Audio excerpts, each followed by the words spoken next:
You're listening to The Pete Sheppard Show.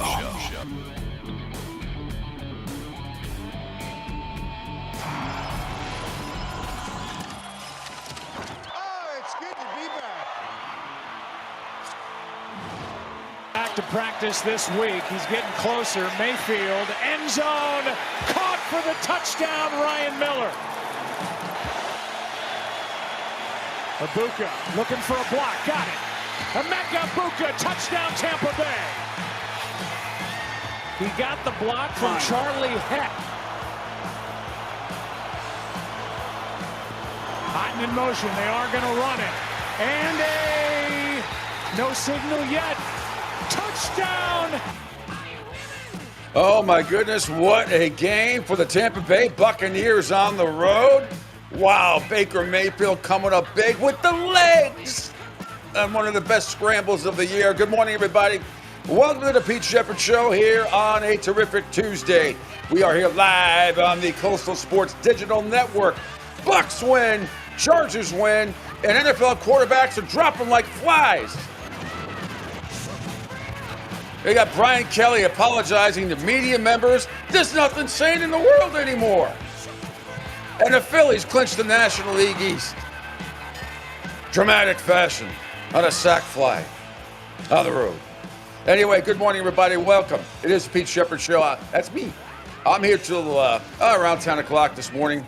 Could be a little earlier. Could be a little later. You never know. Depends how I feel. Great show lined up for you today. We're going to cover all the NFL news for you. Get the highlights from last night's game. Geno Smith, I wish he played that shitty last week against the Patriots, but he decided to save his shittiness for the Chargers, throwing 3 interceptions, including one to a guy at the end who was on the practice squad earlier this week. Anyway, or last week. Welcome. Thanks for checking us out across the awesome Coastal Sports Digital Network platform. And Twitter, follow me on Twitter, X at PShep326, across YouTube, Rumble, Kick, CSD in Florida, the Odyssey app, LinkedIn, and our SO1029thegame.com app as well. Call or text the show 727-858-6650. And not to mention also, there's no doubt in my mind that the tush push will be no longer by next year. And we got a couple of videos. Everybody is reacting to what happened against the Chiefs the other night. I still think the Eagles would have won, but it still amazes me how the Eagles are at the forefront of this because they run it most successfully. But as I've said in the past, it's not like other NFL teams don't do it and are not successful with it, because it was like 73% going into this season for other NFL teams, and the Eagles were 85%. But nevertheless, I can understand. The problem is the referees do not know how to officiate it. Dean Blandino came out yesterday and said, we can't see it.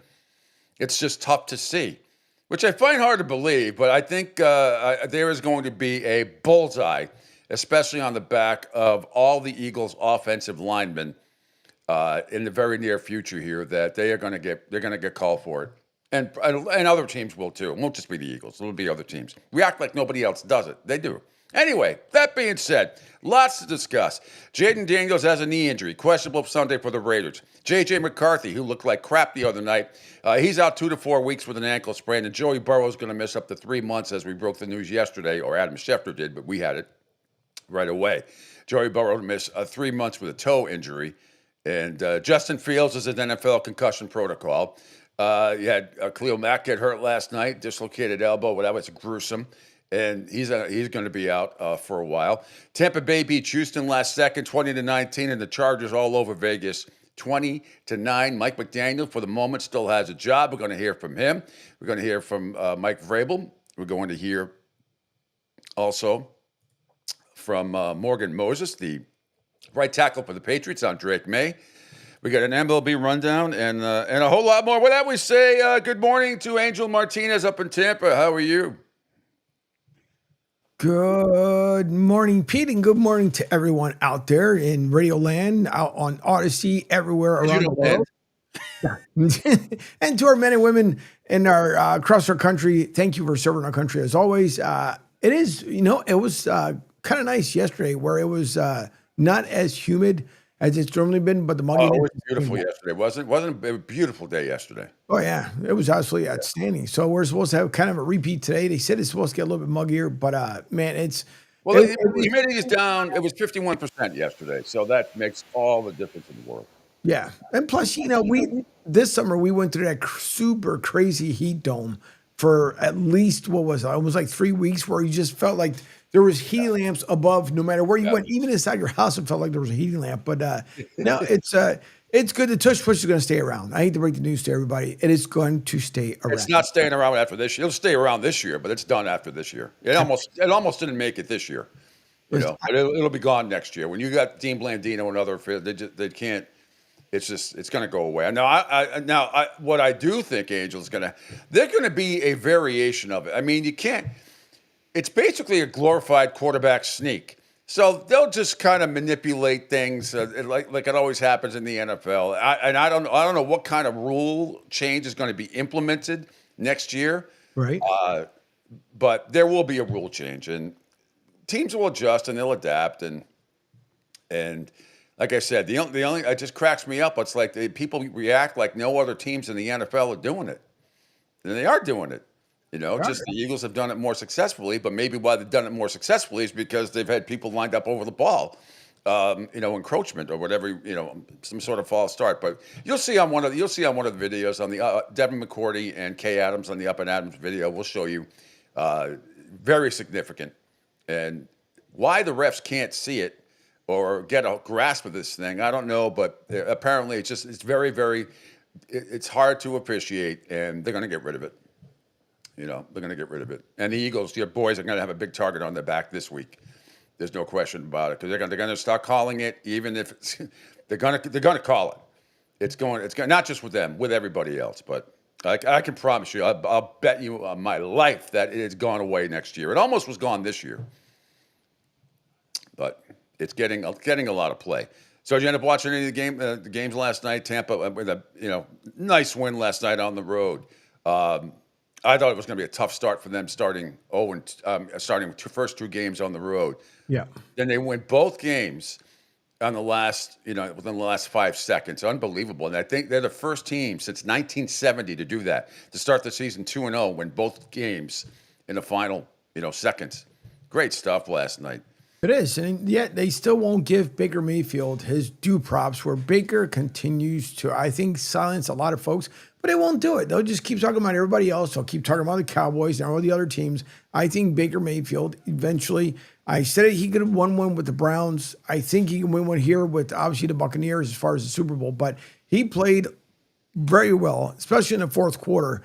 With the comeback drive, the way they did it. Bucky Irvin, obviously, a huge addition to that Bucks lineup. He's into his third season or second season, if I remember correctly. But Bucks look really good. CJ Stroud, the only thing, and we talked about a little bit before we went on air, I think for some reason, and I don't know why, he continues to regress. And I kind of don't get it, because there was so much talk about him when the Texans ended up taking him. And the same way with D'Amico Ryans. D'Amico Ryans came in like gangbusters year one, and now he's year 3, and 2 seasons now, back-to-back, he starts 0-2. Well, Stroud last night, 13-24, 207 yards passing, a touchdown, but they shut him down basically in the second half. The Bucs did a great job. I mean, the Bucs are, newsflash, I hate to tell people, especially over at ESPN, Tampa Bay's a good football team. Yep. They're well coached. And where did they get Godwin back? I mean, he's not even playing. And so Mike Evans last night, 5 catches, 56 yards. Bucky Irvin had 6 catches for 50 yards, and not to mention 71 yards on the ground. But the play of the night was this one by Baker Mayfield on 4th down to save the game.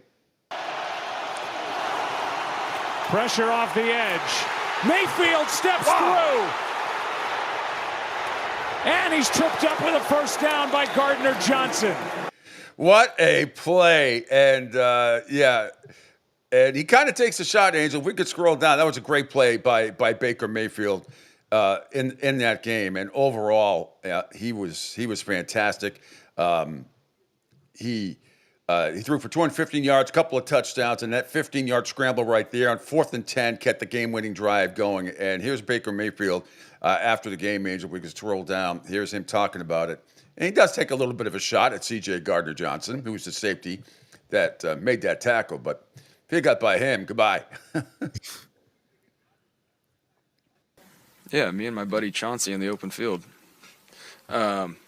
Yeah, just obviously they did a good job adding on the press. It wasn't like a all-out zero blitz, but when the back blocks, the backer and man coverage adds on. So fortunately, was able to get out of that one and get through. And then, yeah, just seeing green grass and 4th down, 2-minute drive, trying to do anything it takes to get a chance to win.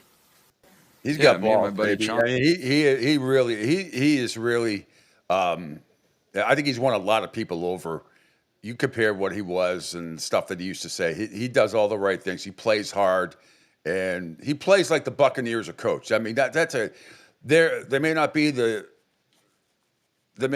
most exciting team in the NFL to watch, but I love watching them play. I think Todd Bowles is an excellent coach, and Baker and company, and those guys are fantastic. Agbuka, the rookie out of Ohio State, is a very, very good player. He's filled in admirably without what's his name not being there. And Mike Evans continues to impress. Miller, the other Miller, remember Scotty Miller, full of Millers on the Tampa Bay Buccaneers. Yep. But they went after the game. Todd Bowles talked about the Bucs worked hard. That was a heck of a job of situational football. Really, Baker on the 4th and 10, using his legs to get the first down. That kind of catapulted everything from there. Everything we practiced, everything we talked about, and everything we've done about finishing the ball game, they did a heck of a job finishing. And Mike Evans echoes those sentiments. The wide receiver, I was thinking about Baldwin. Mike Evans talks about practicing the 2-minute drill religiously. I mean, yeah, you said it. Everybody was calm. Like, obviously, we did it last week. A little bit different scenario, but we practiced 2-minute religiously, and it was great for our preparation to come full circle tonight. And Baker Mayfield saying that last year the close games didn't go the Bucs' way, but this year just the opposite. Yeah, I mean, similar to what I told you guys last week, in these 2-minute close games, we were not on the right side of things for the past couple of years, and it's good to see that we haven't even played close to our best ball in all 3 phases, and we're still finding ways to win on the road, and that's really important. Is to not lose sight of that. We're finding ways to win, but also we do need to get things fixed. Some of these games we can make it easier on ourselves and try and put teams away earlier, but this is a good team that we played, so we expected a hard-fought battle, but yeah, it's nice to be on the right side of it. All right. Meanwhile, on the other side, head coach for the Houston Texans, DeMeco Ryans, couple of cuts from him, says we couldn't make the plays we needed. Near the goal line, what were the problems there on that drive?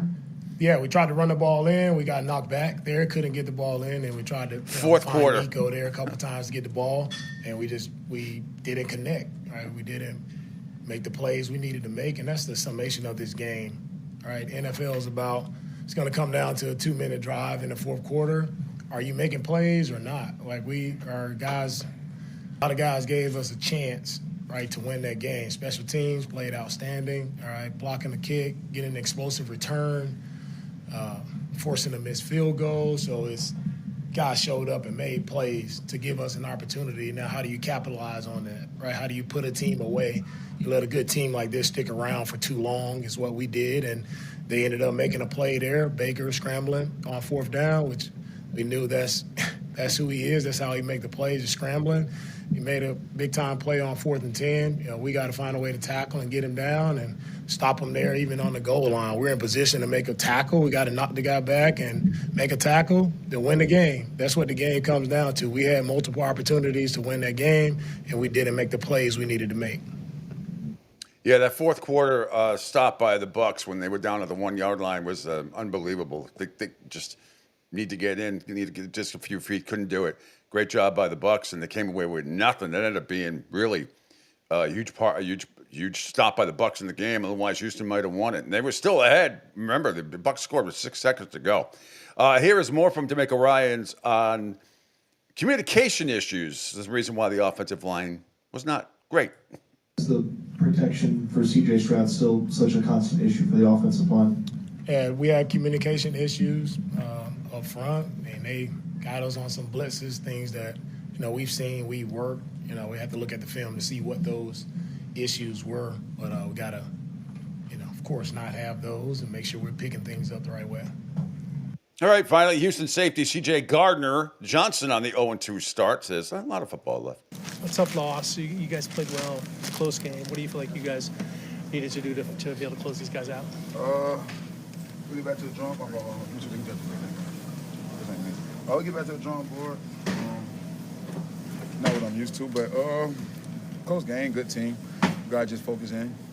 These type of games you gotta pull off at home. And we beat ourselves. All right, there's enough of that. Anyway, Tampa Bay wins 20-19. A great win by the Bucs. They are 2-0. They've won 2 very close games down the stretch, and they will host the New York Jets next Sunday. The Texans will visit the Jacksonville Jaguars, which is also an interesting team.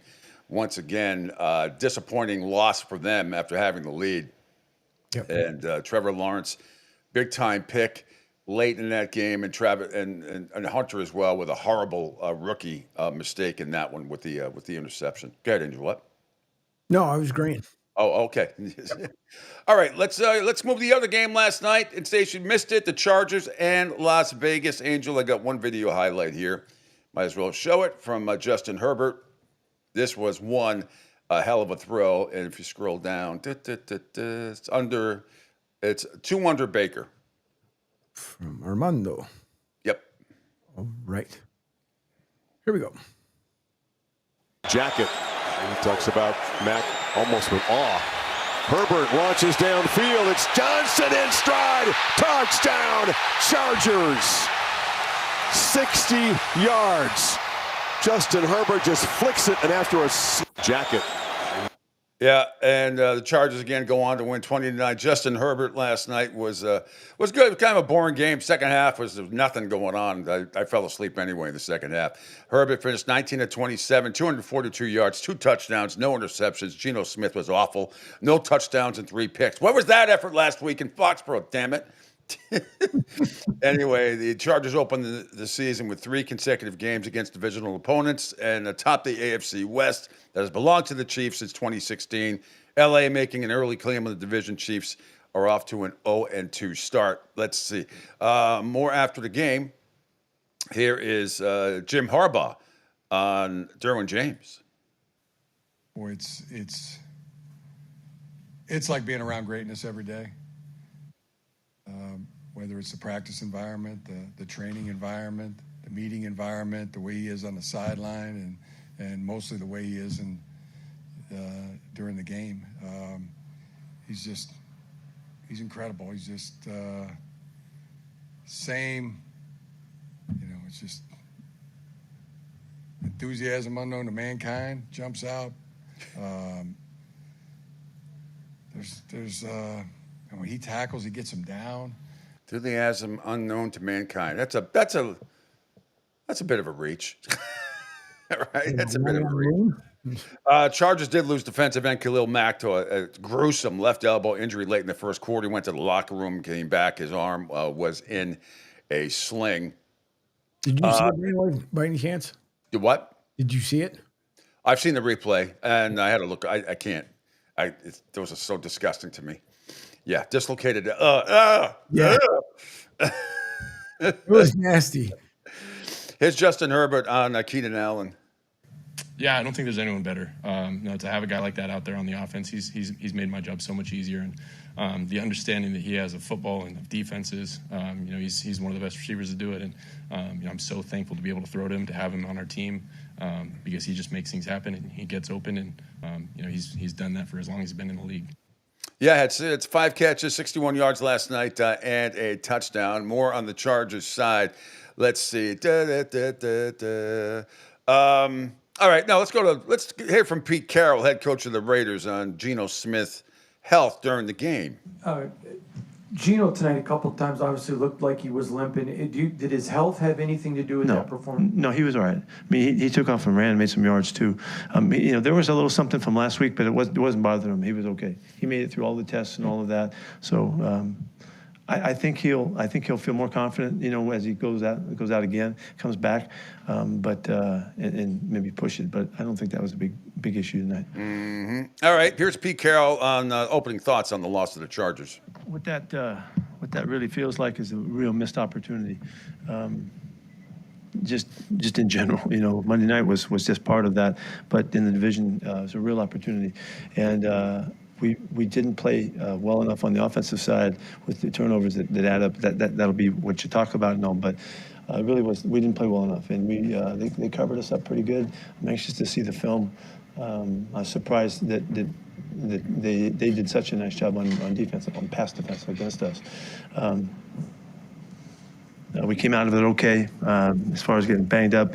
Happy about that. Really like what's going on in the defense. Couple second halves here, just terrific D, and we're going to need that to play together. But we know we missed the opportunity, and there's so many different ways that we'll get better, and so we got to go back to work really quickly and get ready for this game coming up. Yeah, but the second half was really kind of boring. There was only 3 points scored by each team, 20-9. The Chargers win, and the Raiders only had a total of 218 yards.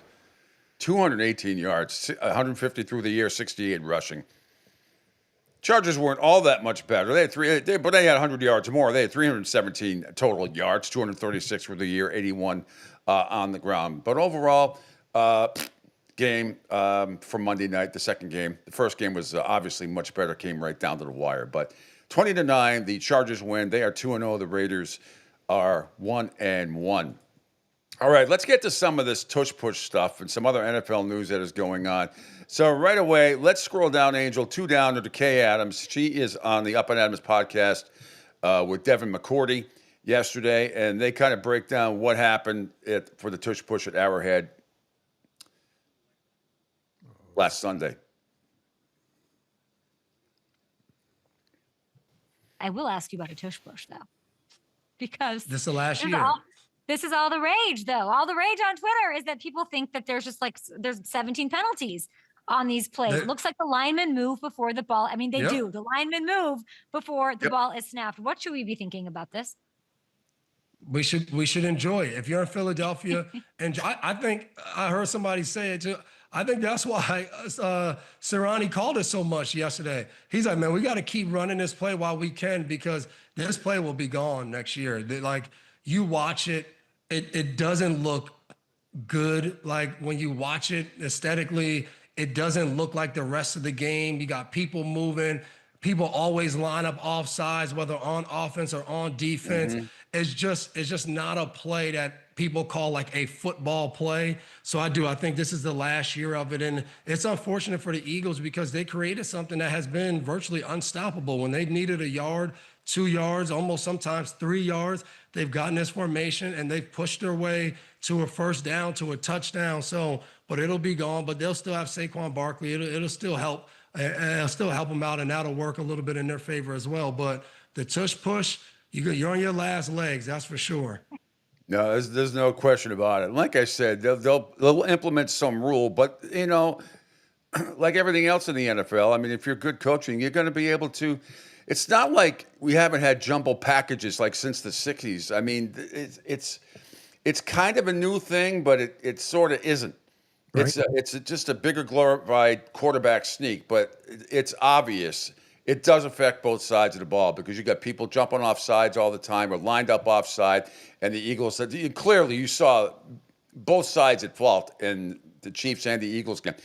The whole thing should have been blown dead. You had 10 guys who were over the line of scrimmage, it seemed, before the snap. If we could scroll up right underneath that, Angel, here's Andy Reid yesterday on Sports Radio 810 WHB in Kansas City talking about it. If guys are moving early, then you've got to call that. So they'll go back and look at that and see what their evaluation is of it. It could be different than mine.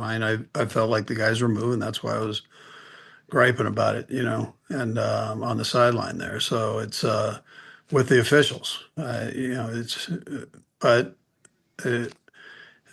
sometimes people see things different. So we'll see where it goes. They'll have a chance to evaluate it, and I'll be curious to see what the response is.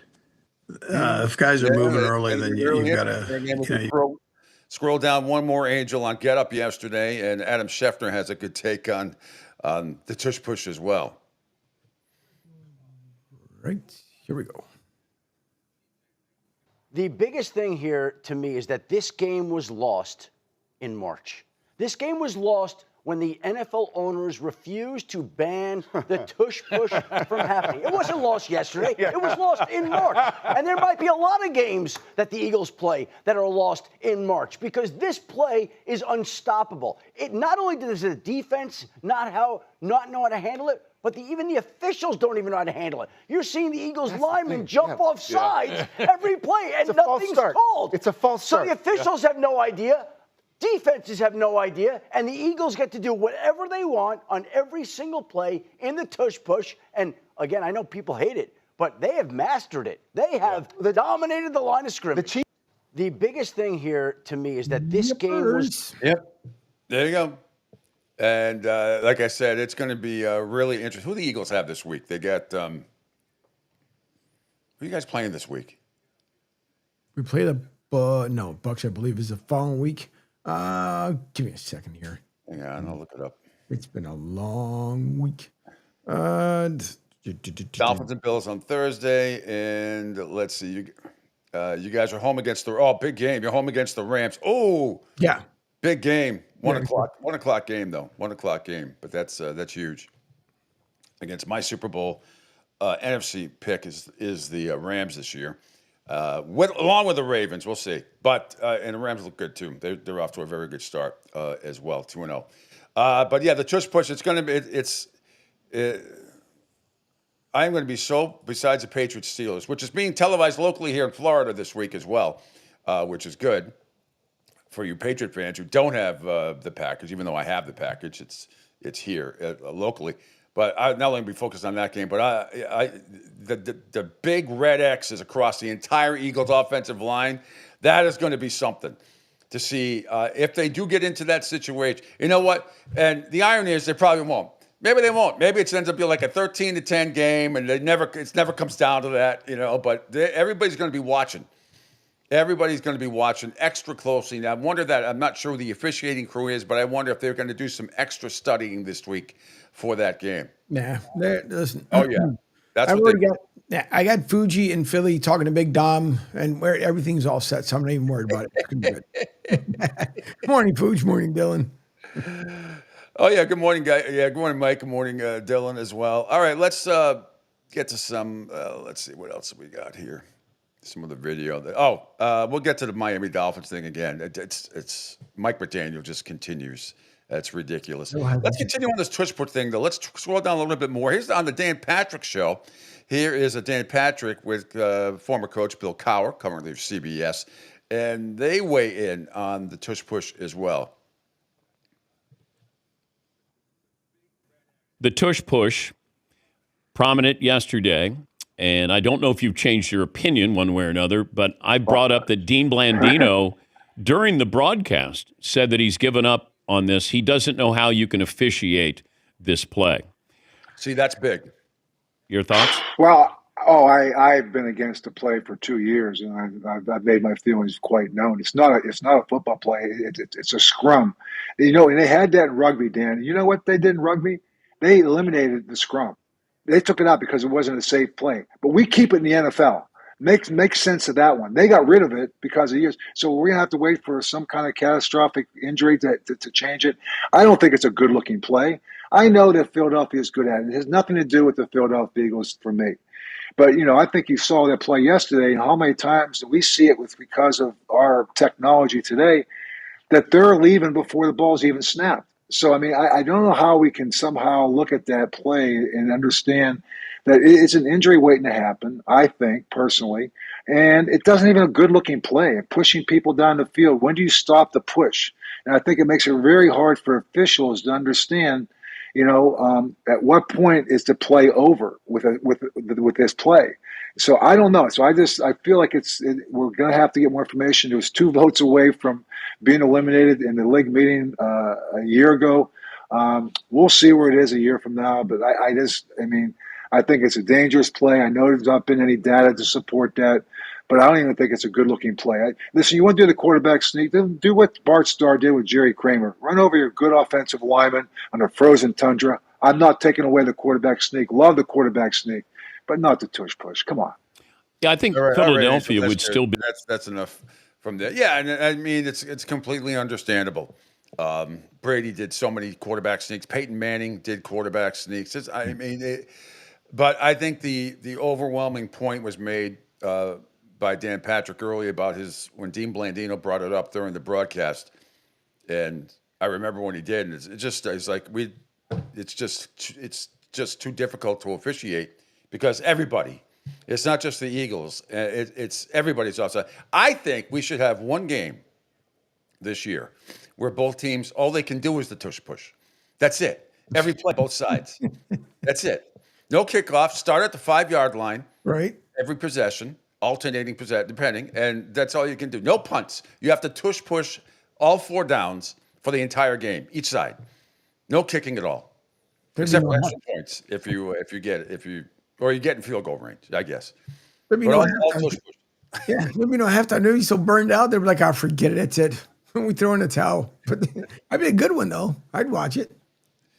Yeah, it is boring. And see the data. The reason why they even survived, I think, this year is because the data, as Cowher just said, doesn't support the injuries. But I think he's right. It's an injury. Something bad is going to happen here. Not that it can't happen on every single play in the NFL because it's a brutal league. It's very physical, as everybody knows.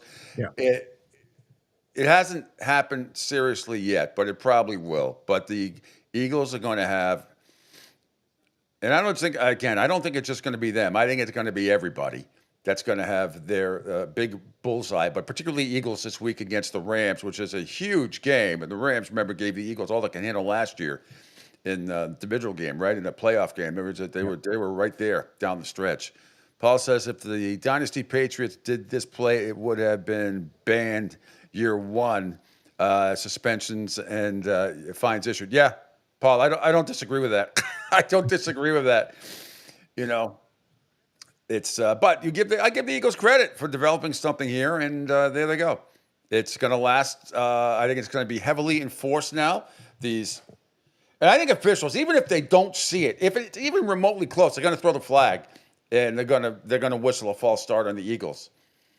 And when you look at these plays, because you got the defense jumping off sides all the time, sometimes 2-3 times in a row. It gets crazy so much. One time, the ref had to throw a flag. It's like if you keep jumping off side on purpose, then you're going to get a 15-yard penalty, automatic first down. But they gotta control. They can't control it, and so it's going to be banned next year. But this week, I will say it again: how it's going to be officiated. Look out, Eagles! You offensive linemen, you, and a tight end for that matter. You're all going to have come up with some kind of a jumbo package. But watch it not even come up on Monday, on Sunday when they play the Rams. Just my luck. All right, couple things. Actually, let's take a quick break, and when we come back. We have a lot of, got a couple of some Patriot stuff to tell you about. We've got a lot of NFL quarterback news to tell you about, and none of it is good. None of it is good. And it's really a shame in Minnesota and Cincinnati, possibly in Washington. And we'll have some more NFL cuts as well. Some college football stuff. Brian Kelly apologizing to a reporter. I don't know why, but he did, from the coach of LSU. And we'll have an MLB rundown as well, tell you how the Phillies clinched the National League East for the 2nd year in a row.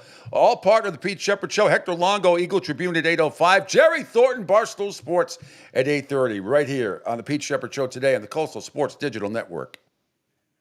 Hi, folks. This is Gerard Moynihan of Moynihan Lumber, and I would like you to know that our company has been selling Anderson windows for over 60 years. See the complete line of Anderson windows at any of our 3 locations in North Reading, Beverly, or in Plastown, New Hampshire, or at MoynihanLumber.com. Hey everybody, it's Pete Sheppard from the Coastal Sports Network. Want to tell you about my good friend Lou DiMuzio and his company. Lou is the president and founder of Ace Technology Advisors. They're big-time tech specialists. At ATA, they're able to craft, implement, and manage the best and most appropriate solution for your business. They leverage their industry-leading experience and their portfolio of technology partners to improve your best practices and infrastructure. So you can get a hold of them at 888-599-4223. That's 888-599-4223. Check them out on their webpage, www.acetechadvisors.com. That's www.acetechadvisors.com. Or you can email them, sales@acetechadvisors.com. Check out my friend Lou DiMuzio and Ace Technology Advisors. Right now, our country feels divided, but there's a place where people are coming together. I gotta tell you, I was nervous to talk to someone so different than me. Me too, but I'm glad we are. Love Has No Labels and One Small Step are helping people with different political views, beliefs, and life experiences come together through conversation, and it feels good. Wow, your story is so... Interesting? Yeah. When people actually sit down, talk, and listen to one another, they can break down boundaries and connect as human beings. At lovehasnolabels.com/onesmallstep, you can listen to amazing, life-changing conversations and find simple tools to start a conversation of your own. I know one thing. This conversation gives me hope. It gives me a lot of hope, too. Take a step toward bringing our country and your community together by having the courage to start a conversation at lovehasnolabels.com/onesmallstep. A message from StoryCorps, Love Has No Labels, and the Ad Council. People do some pretty cool things in their 40s and 50s. Why should saving for retirement be any different? I mean, they go back to college, learn new instruments, start skateboarding. Whoa! Okay, maybe that one's not for everybody, but saving for retirement is. With aceyourretirement.org, you can get on track with your retirement savings no matter your age. Just have a 3-minute chat with Avo, the friendly digital retirement coach from AARP. You'll get personalized recommendations based on your input that are easy to understand and work with your lifestyle. It's quick, easy, and free. Plus, it's sponsored by AARP, so you know they got your back. Woohoo! Gnarly move, Dad. Thanks, sweetie. So wherever you are in your retirement savings journey, head to aceyourretirement.org and start chatting with Avo today. That's aceyourretirement.org. A message from AARP and the Ad Council. Adopt US Kids presents What to Expect When You're Expecting. A teenager. Learning the lingo. Today I'm going to help parents translate teen slang. Now, when a teen says something is on fleek, it's exactly like saying, that's rad. It simply means that something is awesome or cool. Another one is totes. It's exactly like saying, totally, just shorter. As in, I totes love going to the mall with Becca. Another word you might hear is jelly. Jelly is a shorter, better way to say jealous. As in, Chloe, I am like so jelly of your unicorn phone case. You don't have to speak teen to be a perfect parent. Thousands of teens in foster care will think you're, rad, just the same.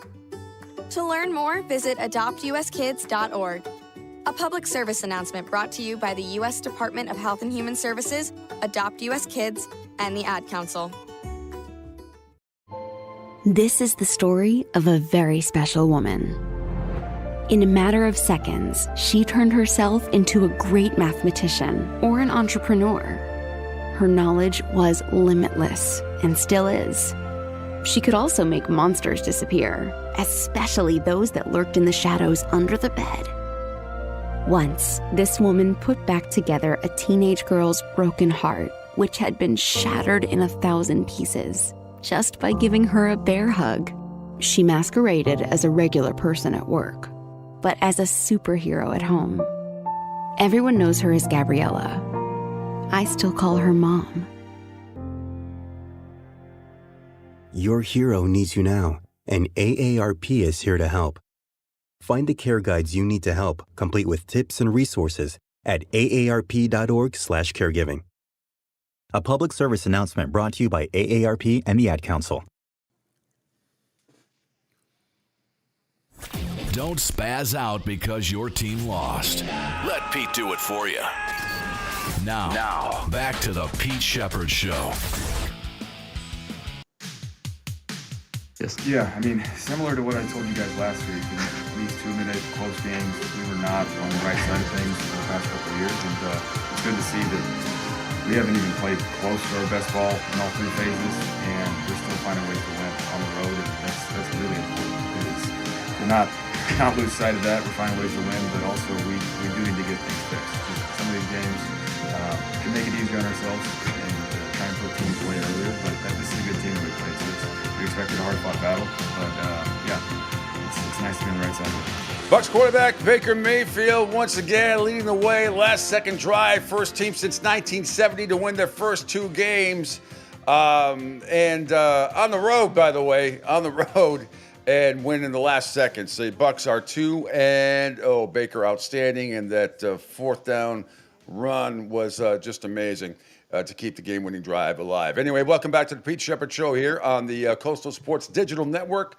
Thanks for checking us out across the extensive video platform. We're going around the NFL. Told you about, we already recapped the Tampa Bay's win over Houston, 20-19. Last second Chargers over Vegas, 20-9. Geno Smith was absolutely horrible in that game as well. But we have a lot more NFL news to tell you about. Not all of it is good, particularly quarterbacks. Commander, let's start with Jaden Daniels. He has a knee injury, questionable for Sunday versus the Raiders. And Emmanuel Acho says that Daniel should just be a pocket passer. I hate when they say a sprained knee. Y'all know what that means, right? A partially torn ligament in your knee. All sprain or strain means is partially torn. So he got a partially torn, probably MCL, probably a grade 1. He's going to have to put a knee brace on and go from there. I am not super concerned, but I do know this.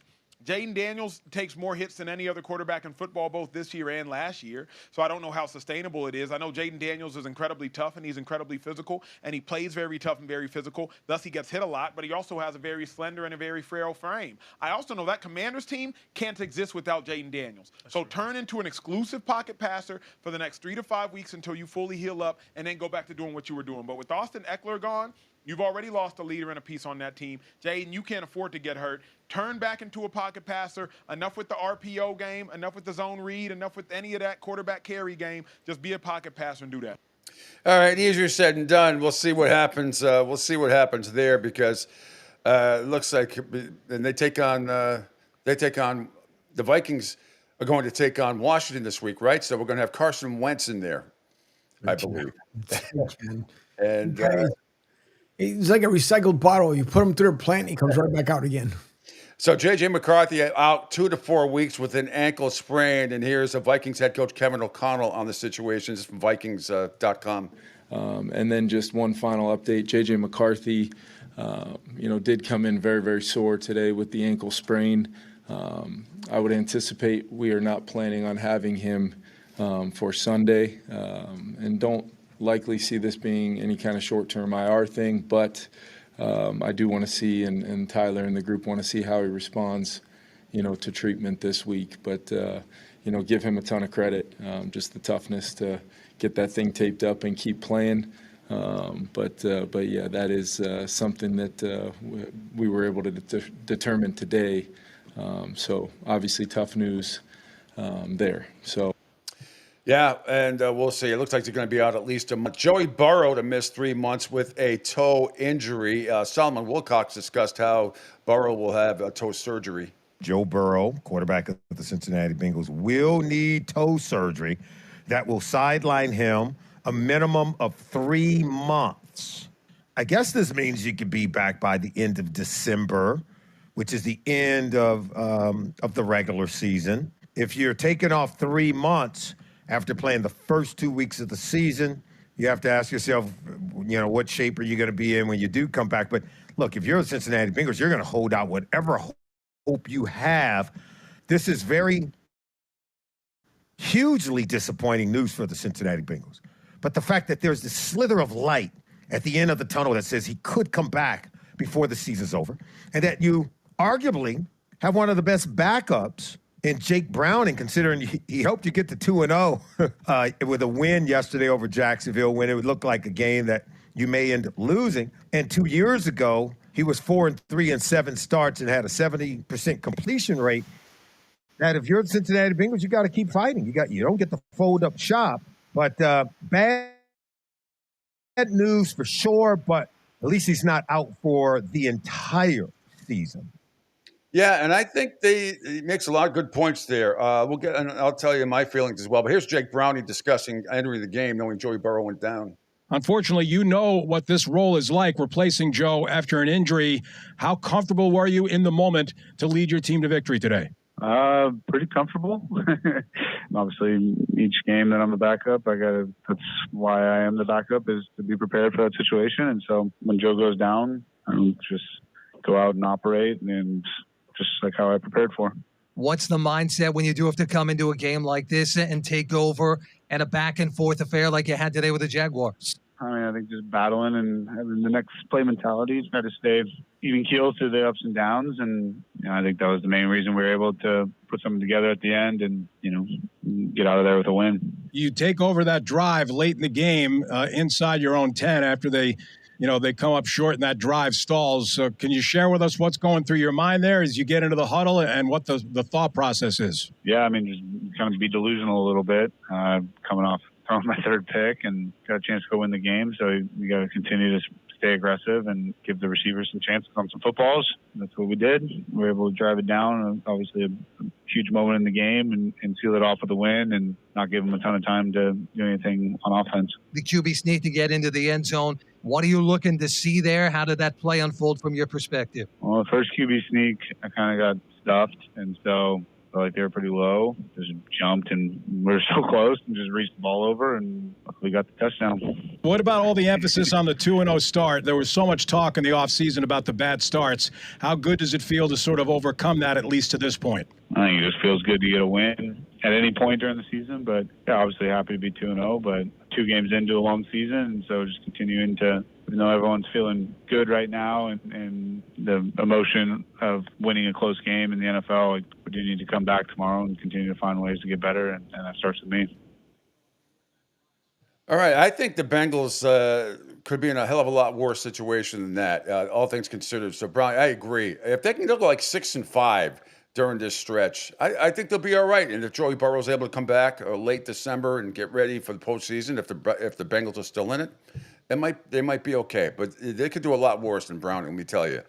Meanwhile, head coach Liam Cohen for the Jacksonville Jaguars talked yesterday as well on on the viral interaction between him and Trevor Lawrence during the game. Even if some videos may go viral during the game. Yeah, I was, it gets made to be a thing, obviously, in this rat poison world we live in. But it's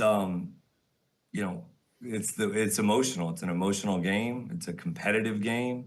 We're all competitive. We're all emotional. I can control mine better. And, he was just telling me to chill, move on. He wasn't telling me to go screw. He's just saying, dude, move on. Come on, guys. But yeah, to answer your question, Ryan, I was very pleased with the way he showed something. He did. Yeah. He got ticked off at times. He had great dialogue with his teammates on the sidelines. He made some huge throws for us in critical moments. And if anything, I was extremely encouraged with Trevor post game, and we had some great conversations in the locker room, on the plane today. So all is well when it comes to our relationship. All right, there's head coach Liam Cohen with the Jacksonville Jaguars, and we shall see. They're 1-1 on the year. Patriot head coach Mike Vrabel on adjusting to not let negative plays snowball throughout the game. Mike, the pass from Drake May to Ramondre Stevenson, 3rd and 3, minute 50 in the third quarter, to me was the play of the game. Perfect throw, right in stride. What were your thoughts on that and its meaning to the win? Well, oddly enough, we had a similar play this week in practice, but it was with Travion, and we had two brutal plays to start the day. And I said, fellas, we this whole mentality of just, F it and let's move on. Like we have to get going, and it takes one play. And it was Travion on that exact route that hit that play in practice, and then everybody started getting all juiced up, and it was really weird that now it was the same play, but Ramondre, and we hit it, and it kind of lifted our spirits, and it kind of got us going again. So it's just a good reminder of things that how we want to practice is similar to how we want to play, and we can't let negative plays snowball on us. All right, head coach Mike Vrabel for the Patriots. Meanwhile, Angel, could we scroll down? It's one under the show. This is Patriots right tackle Morgan Moses on quarterback Drake May. Very impressed.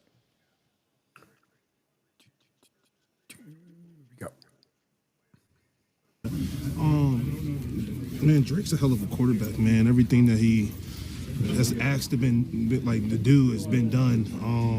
When you get in the huddle and you got a guy and he's looking and he's calling the plays and you're looking him in his eyes and he's speaking with confidence and enthusiasm, like plays are going to work. You know what I'm saying? And that's who he is, man. He's a leader. He's our quarterback, man. I think he played a hell of a game, man. I think from both sides, all perspectives, special teams, offense, and defense, man. It was a hell of a game, man. Complimentary win. We kind of played together, and we just got to, on offense, we got to, obviously keep on going back to the drawing board and figuring out ways to keep the slumps from happening. But, Drake's, man, he did a hell of a job today, man.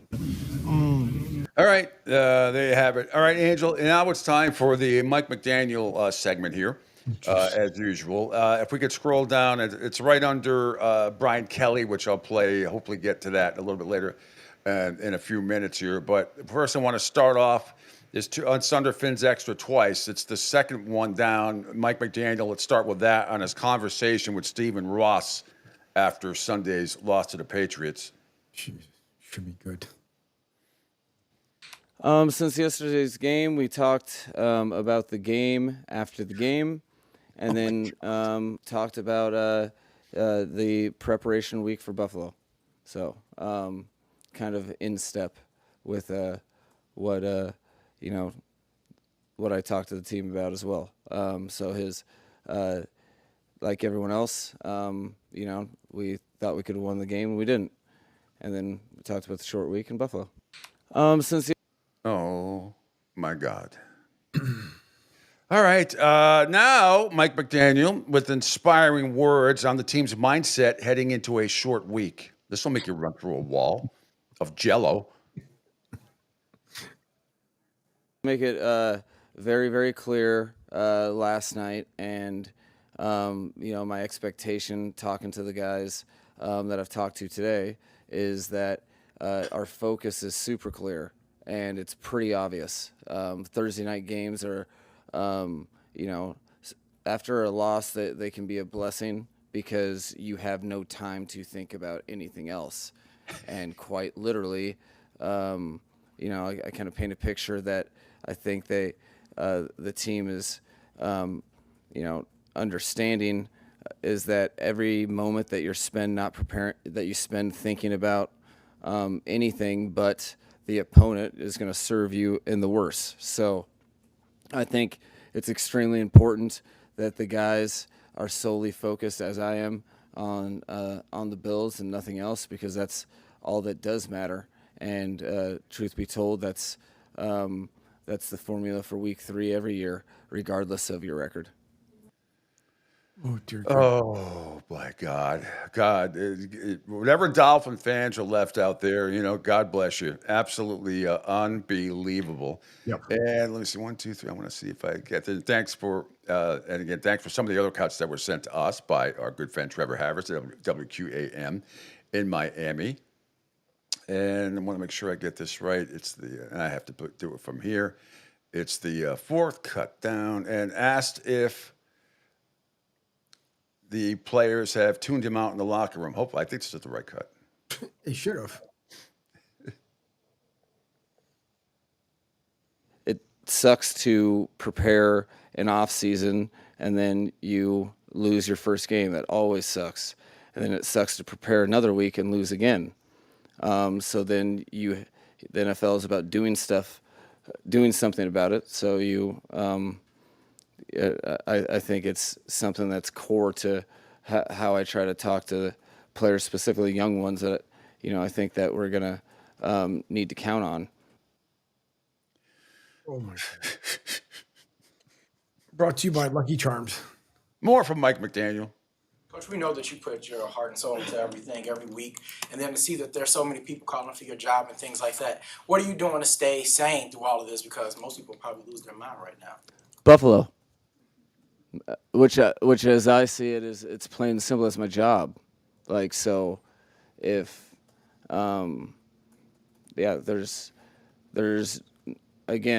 there's all sorts of things said negative, there's stuff said positive. I'm very understanding that it's in this business, it's result based, and my job is to the more that other people talk about anything, the less I even hear it. So, What? Buffalo, that's what it is, and the Miami Dolphins.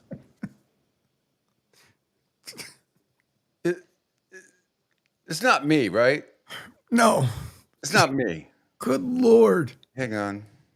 What conversations have you had with Stephen Ross, and how would you describe the tone of those conversations since yesterday's game? Since yesterday's... Oh, we saw that video. Okay, let's see the last one more. Let's see.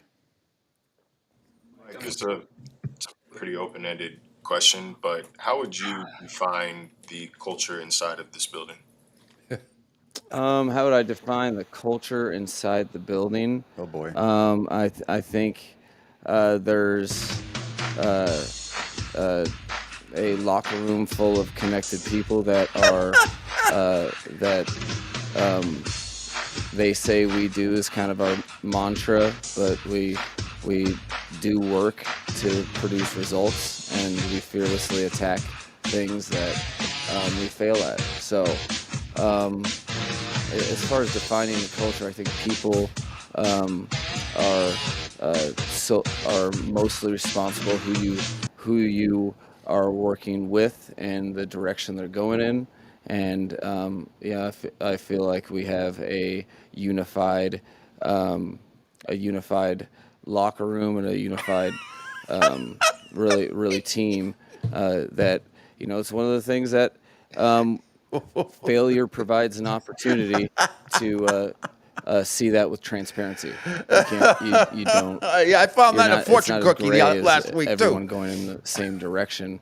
A lot of times when people are when you experience collective failure, or you lose a game or two games, you get to see exactly what type of culture you have based upon how people respond. So it's one of the reasons I focus on response so much, because to me that's all really life is, and teams are, and cultures are. Is he from Napoleon Dynamite? That's all I want to know. Unbelievable. It really is. It really is unbelievable. All right, if we could scroll down again, Angel, hang on. You have to go back up to the top. This is another last one on the Miami Dolphins. I just can't help it, but I'd like to give varying opinions. It's not just mine about Charlie Brown. Under Emmanuel Acho about trading Tyreek acquires assets. Hit the reset button. That's what he would like to do. And we talked a little bit about this yesterday. It's right under the Get Up segment that we played. You got it? Okay, let's listen to this. This should be good. Tyreek Hill should march upstairs to the general manager in the coach's office and say, trade me while you still can. It's a win-win for both parties. Get me out of here. I'm still incredibly valuable. I just went over 100 yards. Teams will still probably give up a second and a fourth round pick for me. I still got 2 to 3 more great years left. Get me out of here while you can get something from me. And Tyreek Hill, you made your money.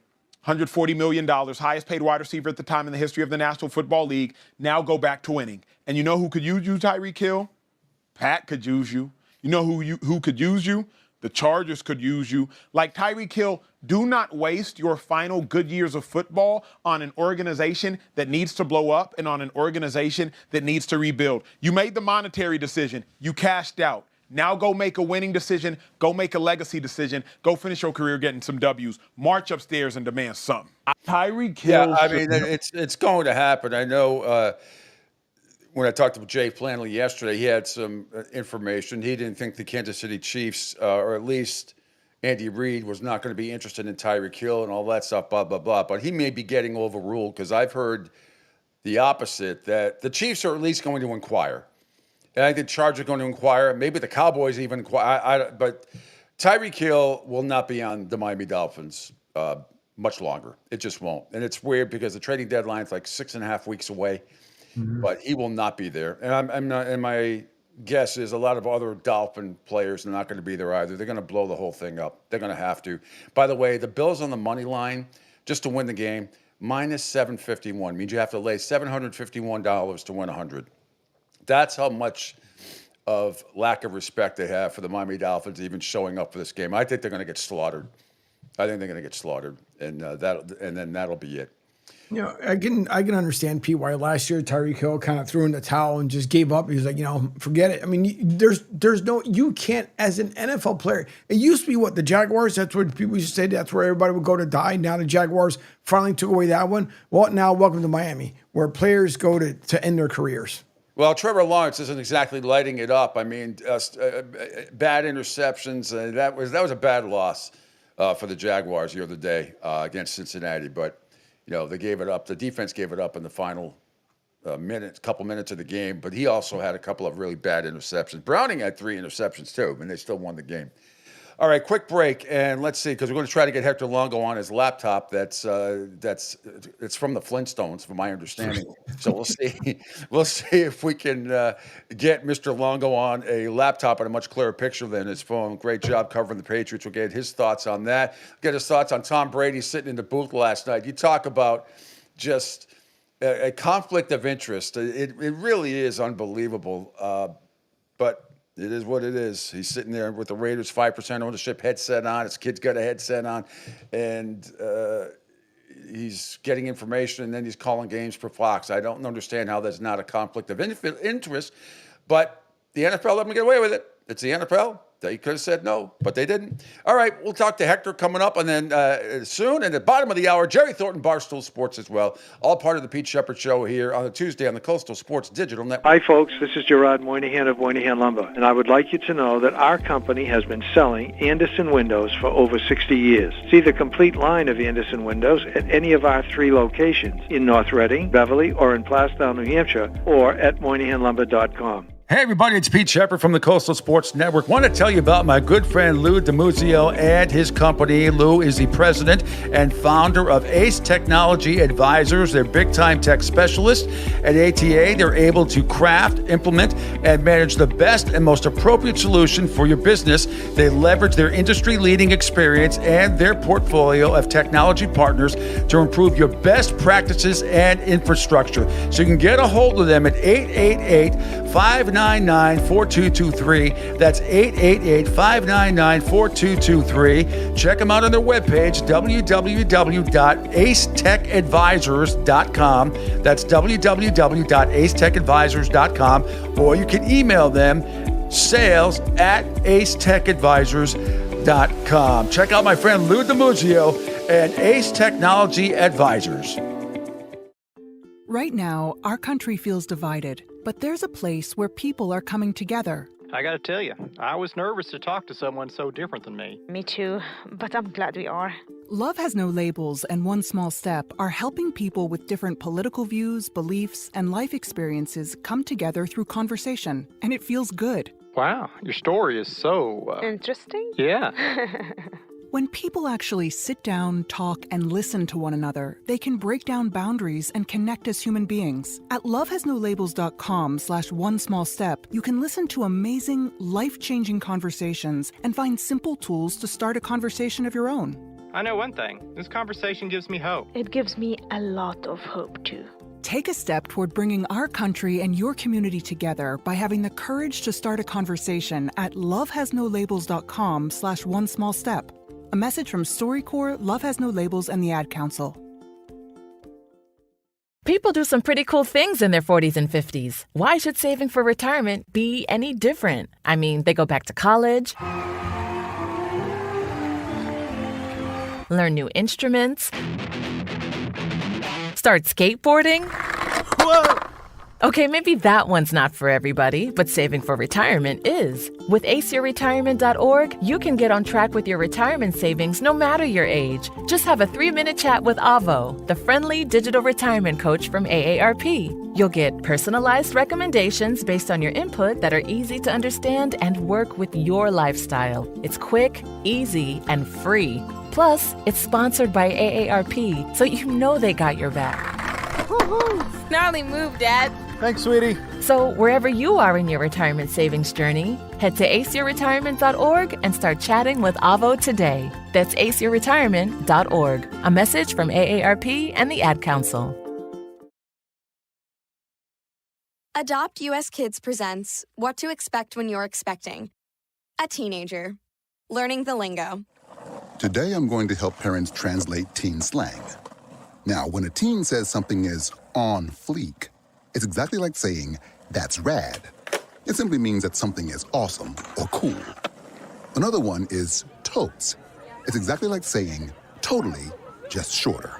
As in, I totes love going to the mall with Becca. Another word you might hear is jelly. Jelly is a shorter, better way to say jealous.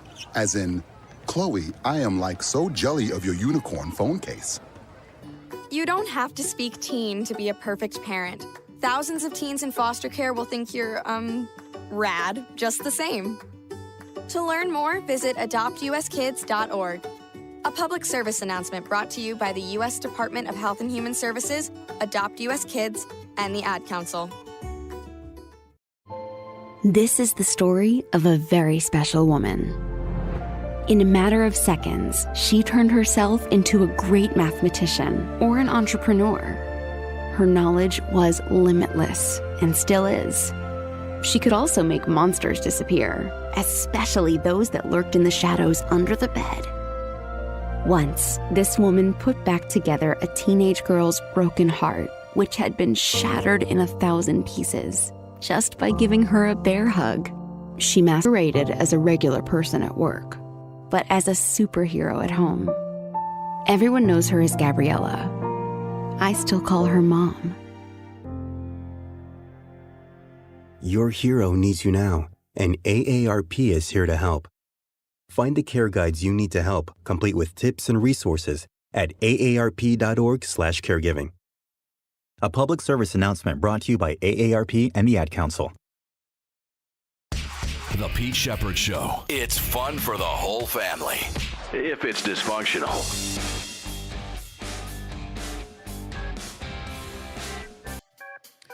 Welcome back here to the Pete Sheppard Show here on a Tuesday. Before we get back into the show, Phil Castanetti Sports World in Saugus, Mass. is New England's place to buy or sell the finest in sports memorabilia. For over 35 years, Sports World has offered the finest in sports collectibles. So head on down here, Phil Castanetti Sports World, 184 Broadway in Saugus. Call 781-233-7222 for more information. Sports World in Saugus, be there. And with that said, look at this. He did it. He overcame. He adjusted. He adapted. Out of bedrock, the one and only Hector Longo from the Eagle Tribune, who covers the Patriots, a lot of other New England sports as well. Good morning. See? Happy and handsome. Beautiful laptop, right? Your mic isn't where I can't hear you. I can barely hear you. I see you, but I barely hear you. You have headset on? You have earbuds in? Yeah, you got to have earbuds. You got to have earbuds for this stuff. Can you get earbuds or to plug them in? Yeah, in earbuds. Hold on. Okay. I heard your wife.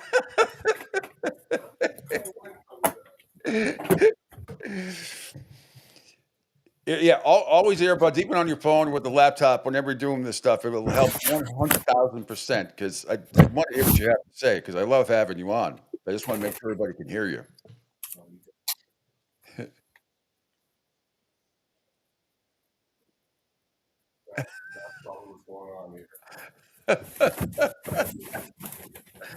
Hang on. Hey, I'm just glad. Hey, I'm just glad we could see him with a laptop instead of outside on the phone. Not that it wasn't bad, but I mean, we want to do things. We want to make sure it's right. But we got a lot to talk about with the Patriots. Not only with the Patriots and the Steelers coming up, and the Steelers looked like dog poop the other day. And I want to get his thoughts also once it gets going here with Tom Brady and all that stuff. But yeah, 2025, got to have earbuds. That's you know. It's just great. It's great live. This is great live when this happens. This is Hector Longo getting earbuds and getting ready to come on the Pete Sheppard show. I can not very well. I don't. No, you're not coming in very well. I see you fine. You can hear me fine. You're whatever. Is your mic turned on the laptop? It is? Because I can't hear you. I mean, I barely hear you. I barely hear you.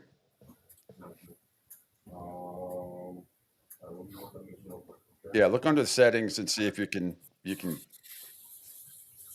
see if your microphone is defaulted or not, or that kind of stuff. No, we'll find out. All right, we'll let Hector so hopefully get set up here, and until then,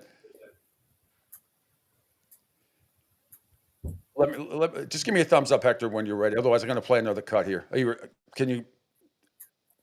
Okay, give us a minute. All right. Here's Caleb Williams saying there's still a lot of season left, even though the Bears are 0-2.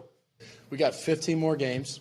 It's the first two games, and there's been on multiple occasions teams that rally back and go on a run, and that's what we're focused on. And we all believe in each other. Coach said something extremely powerful to us after the game is how much he believes in each and every one of us, coaches included. And we believe in them. For a coach to say that after the game, that he still believes in us, and when it comes time that it's a big third down on defense or it's a big fourth down on offense, that coach is going to go for it and obviously in the right situation. But the belief is there, the trust is there, and we got to keep chugging along and find ways to go win the next game. All right. Well, they got blasted by the Lions by 31 points, 52-21, outscored 24-7 in the second half. So he had a couple of touchdowns in that game, but it was a must-win situation for the Lions. All they heard all week was Ben Johnson and the offense against that he was needed against Green Bay. Detroit didn't do that well. Blah blah blah. All that minutia sometimes, and now you got people talking about after game 2 how Ben Johnson isn't the right coach for Caleb Williams. I'm not ready to go there. The overreaction by the national media sometimes is just absolutely ridiculous with some of this stuff. Ben Johnson's not the right coach for Caleb Williams. I don't know that. Maybe they're right. But I'm going to wait till more than 2 games. How are we doing, Hector?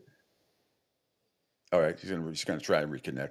All right, speaking of quarterbacks that are 0-2, how about Patrick Mahomes? I mean, knowing the guys in the locker room, man, I think they're going to respond by just working. I mean, that's how we've gotten to the point that we've gotten to in our career here in Kansas City, is that we believe the work kind of puts out the product. And so obviously we've never been 0-2.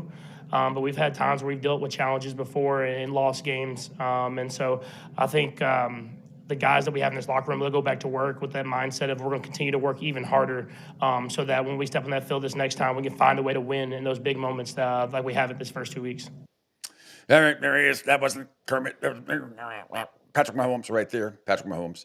All right, let's head to the Jets. Aaron Glenn says he's disappointed because the Bills beat the Jets in week 2 at their own brand. Huh? Disappointed in how we played yesterday. I thought Buffalo beat us with our brand of football. And those are some things we have to talk about with the staff and with the players to make sure that we come back, get aligned on what we're trying to do as a football team, and understanding, man, this is like a brick by brick mentality for us. All right, there's Aaron Glenn, head coach of the Jets. All right, do we have Hector? Is he? Can you hear me now? That sounds perfect. That sounds excellent. There you go. Look at you. A little bit different. Yeah, I know your wife corrected the problem. She's the only one who can do it. Let's put it that way, Pete. Well, it works perfect. Hey, it's great to have you. Great to have you this morning. So overall, just real quick, watching Tom Brady in the headset last night in the booth. I think his son was there as well with a headset on. Look, it's the NFL's fault. They let this happen, but it just first of all, it's just bizarre to see him up there. It's bizarre to see him in with the Raiders, any garb on and all that stuff. But for the NFL to allow him to be lead analyst on Fox, which I think he's getting better and better at every week, by the way. And then he's a 5% owner. He's got a head center. I understand some of the outrage, not tush push outrage, but I understand some of the outrage. What do you think about that? Pete, is there nothing this man cannot do? I mean, he walks. I think he's great in the booth. Okay, Yeah. I think it took him 6, 7, 8, 9 games. By the end of the postseason last year, I think he's money. Okay, um, and you try and tell him you can't be an owner with the Raiders, or you try and be Mark Davis or somebody in the Raiders organization, say, go stand over there, minority owner. No way. He's driven. He's going to do everything he can to make it so. Who are we to say, no, Tom, you can't be. The only thing is he doesn't look good in black and gold, in silver. Other than that, who's going to stop him? Okay, who's going to stop Tom Brady? Certainly not you or me. Well, I mean, So the fact if ever the Raiders are on Fox and they're the 425 game for whatever reason, and he has to be the lead analyst, they probably wouldn't let him do that. I'm sure they would. As much as yeah, they, you can't that would have it that both would ways. certainly not happen. And look, I think he's just obviously you know him, Pete. He's such a driven guy. Who's gonna who's gonna stop him? So yes, it hurts a little bit to see him up there in the coach's box for the Raiders, for Pete Carroll of all people. But that's gonna happen, and let's live with it. And they had a tough night, so. They did. I wish Geno Smith played that shitty against the Patriots last week, but anyway, he didn't. He saved his shittiness for last night on Monday Night Football. But what a heck of a win by the Patriots! And if anybody this week complains about their offense, I would block them and have them shipped out of the country, because they scored on 6 out of 8 drives, I believe, whether it be a touchdown and a field goal. Obviously, special teams. I mean, there was a lot. And maybe this was sort of Drake May's kind of coming out game. I mean, he was just about near perfect in that. And who knew the Ramondre Stevenson coming, playing the way he did? Phenomenal. But your whole thoughts on the game? Yeah, look, I thought the offense was great. And it was kind of a good opportunity for them. I think I tweeted it early in the game. The way Miami was playing with, rushing forward 90% of the time and sitting back in zone, it gave Drake May a chance to survey a little bit. And I think that the way they ran the offense, Josh's play calling was 100% better a week later. And I thought, like you said, that May kind of not came into his own, but found some things that he had been lacking at least in the opener and even through the preseason. He was confident. He stood tall. He wasn't he wasn't running for cover at the first sign of danger. And he made good throws. He made quality throws. The footwork was good. Good decisions, good quality throws. Nothing was flying over receivers' heads. And not that they had guys running open all day. He found the right guy every time, and that was a great sign after week 1. I thought it was interesting. I heard Mike Vrabel on WEI yesterday, and he talked about that. Basically, sort of that wheel route, that perfectly thrown ball and perfect catch on the fingertip by Stevenson. Said they think they worked that play a couple times during the week with Henderson, and it was screwed up, and he got livid at them. And I think it is interesting. Henderson, I want to see him. He got more touches, but his blocking over on Sunday was terrible. It was terrible. That's something he's definitely got to work on. So it's funny, right? Back in training camp, I think it was that was the buzz all summer in August. Mm-hmm. And his blocking is great. His pass protection is great. Well, he struggled a little bit on Sunday. He's still a rookie. He's still a second-year guy. I think we saw last night. The kid from the Chargers didn't light up the world yesterday. Hampton, he didn't have a great night last night. Rookies it's going to happen with rookies. They're going to have great games and they're going to have steps back. Look at Gentry. He's done nothing. Gentry's done nothing. Yeah, right. I mean, he had a couple of the touchdown run against the Patriots in week 1 was a great run, but he didn't put up any numbers until his offensive line gets better. So I think there's so much involved with running backs. especially because you need the five guys in front of you blocking, giving you a chance.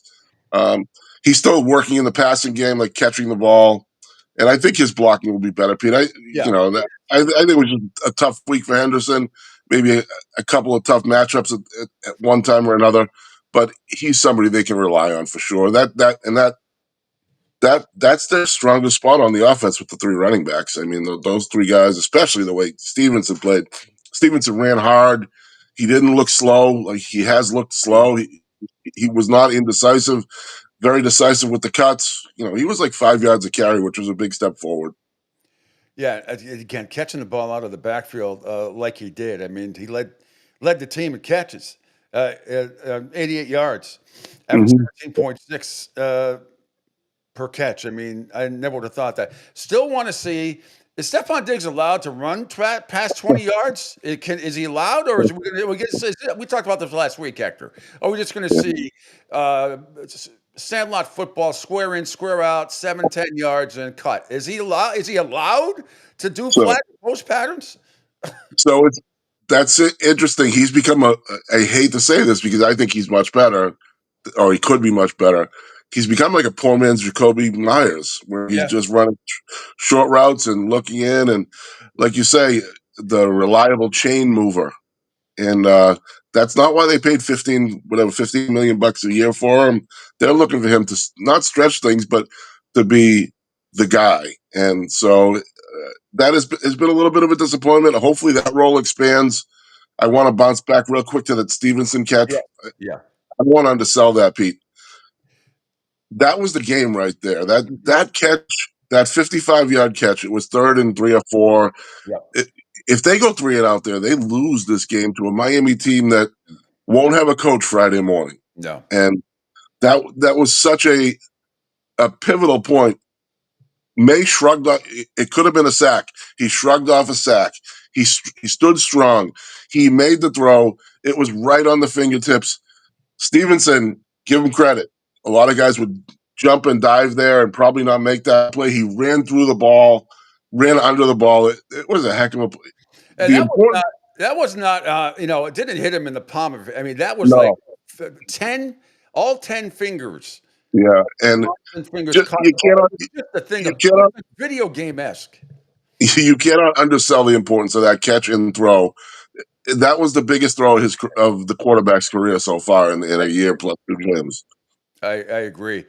Now let's look ahead this week, and the Steel. I thought my lock of the week last week, and because I had gone 13-3 against the spread the week before, I really thought the Steelers against Seattle as a 3-point favorite. I know when I got up 3.5. Seattle generally does not do well in 1:00 games. They haven't historically. I don't know what that was, Mike. I mean, when Helani had Helani, whatever, George, when had the kickoff go through the end zone, didn't know the rule, he didn't understand. That's as undisciplined a Steeler team as I've seen in a while. Kind of shocked me a little bit, considering how well the offense had played against the Jets. But I was not impressed with Aaron Rodgers. I wasn't impressed with the Steelers at all. And I'm wondering which Steeler team shows up this week in Foxborough. And I was going to say, Pete, a lot of the judgment you can make on your team, you have to look at what that team did in the second week, and obviously the Jets fell flat on their face against Buffalo. Yeah. So that pretty much diminishes. The Steelers were all out to beat them in week 1. It was 34-32, I think, right? Yeah. The Steelers over the Jets. So I think Pittsburgh is in the boat with a lot of teams like the Patriots that are, if things fall in line and fall in order, yes, they could be good, but you're counting on a lot of different things. They had a lot of drops, and is Rodgers the guy who can handle his receivers dropping balls with class, dignity, and let's move on to the next play? And Or two is he interceptions himself. I'm sure which he blames the receivers for.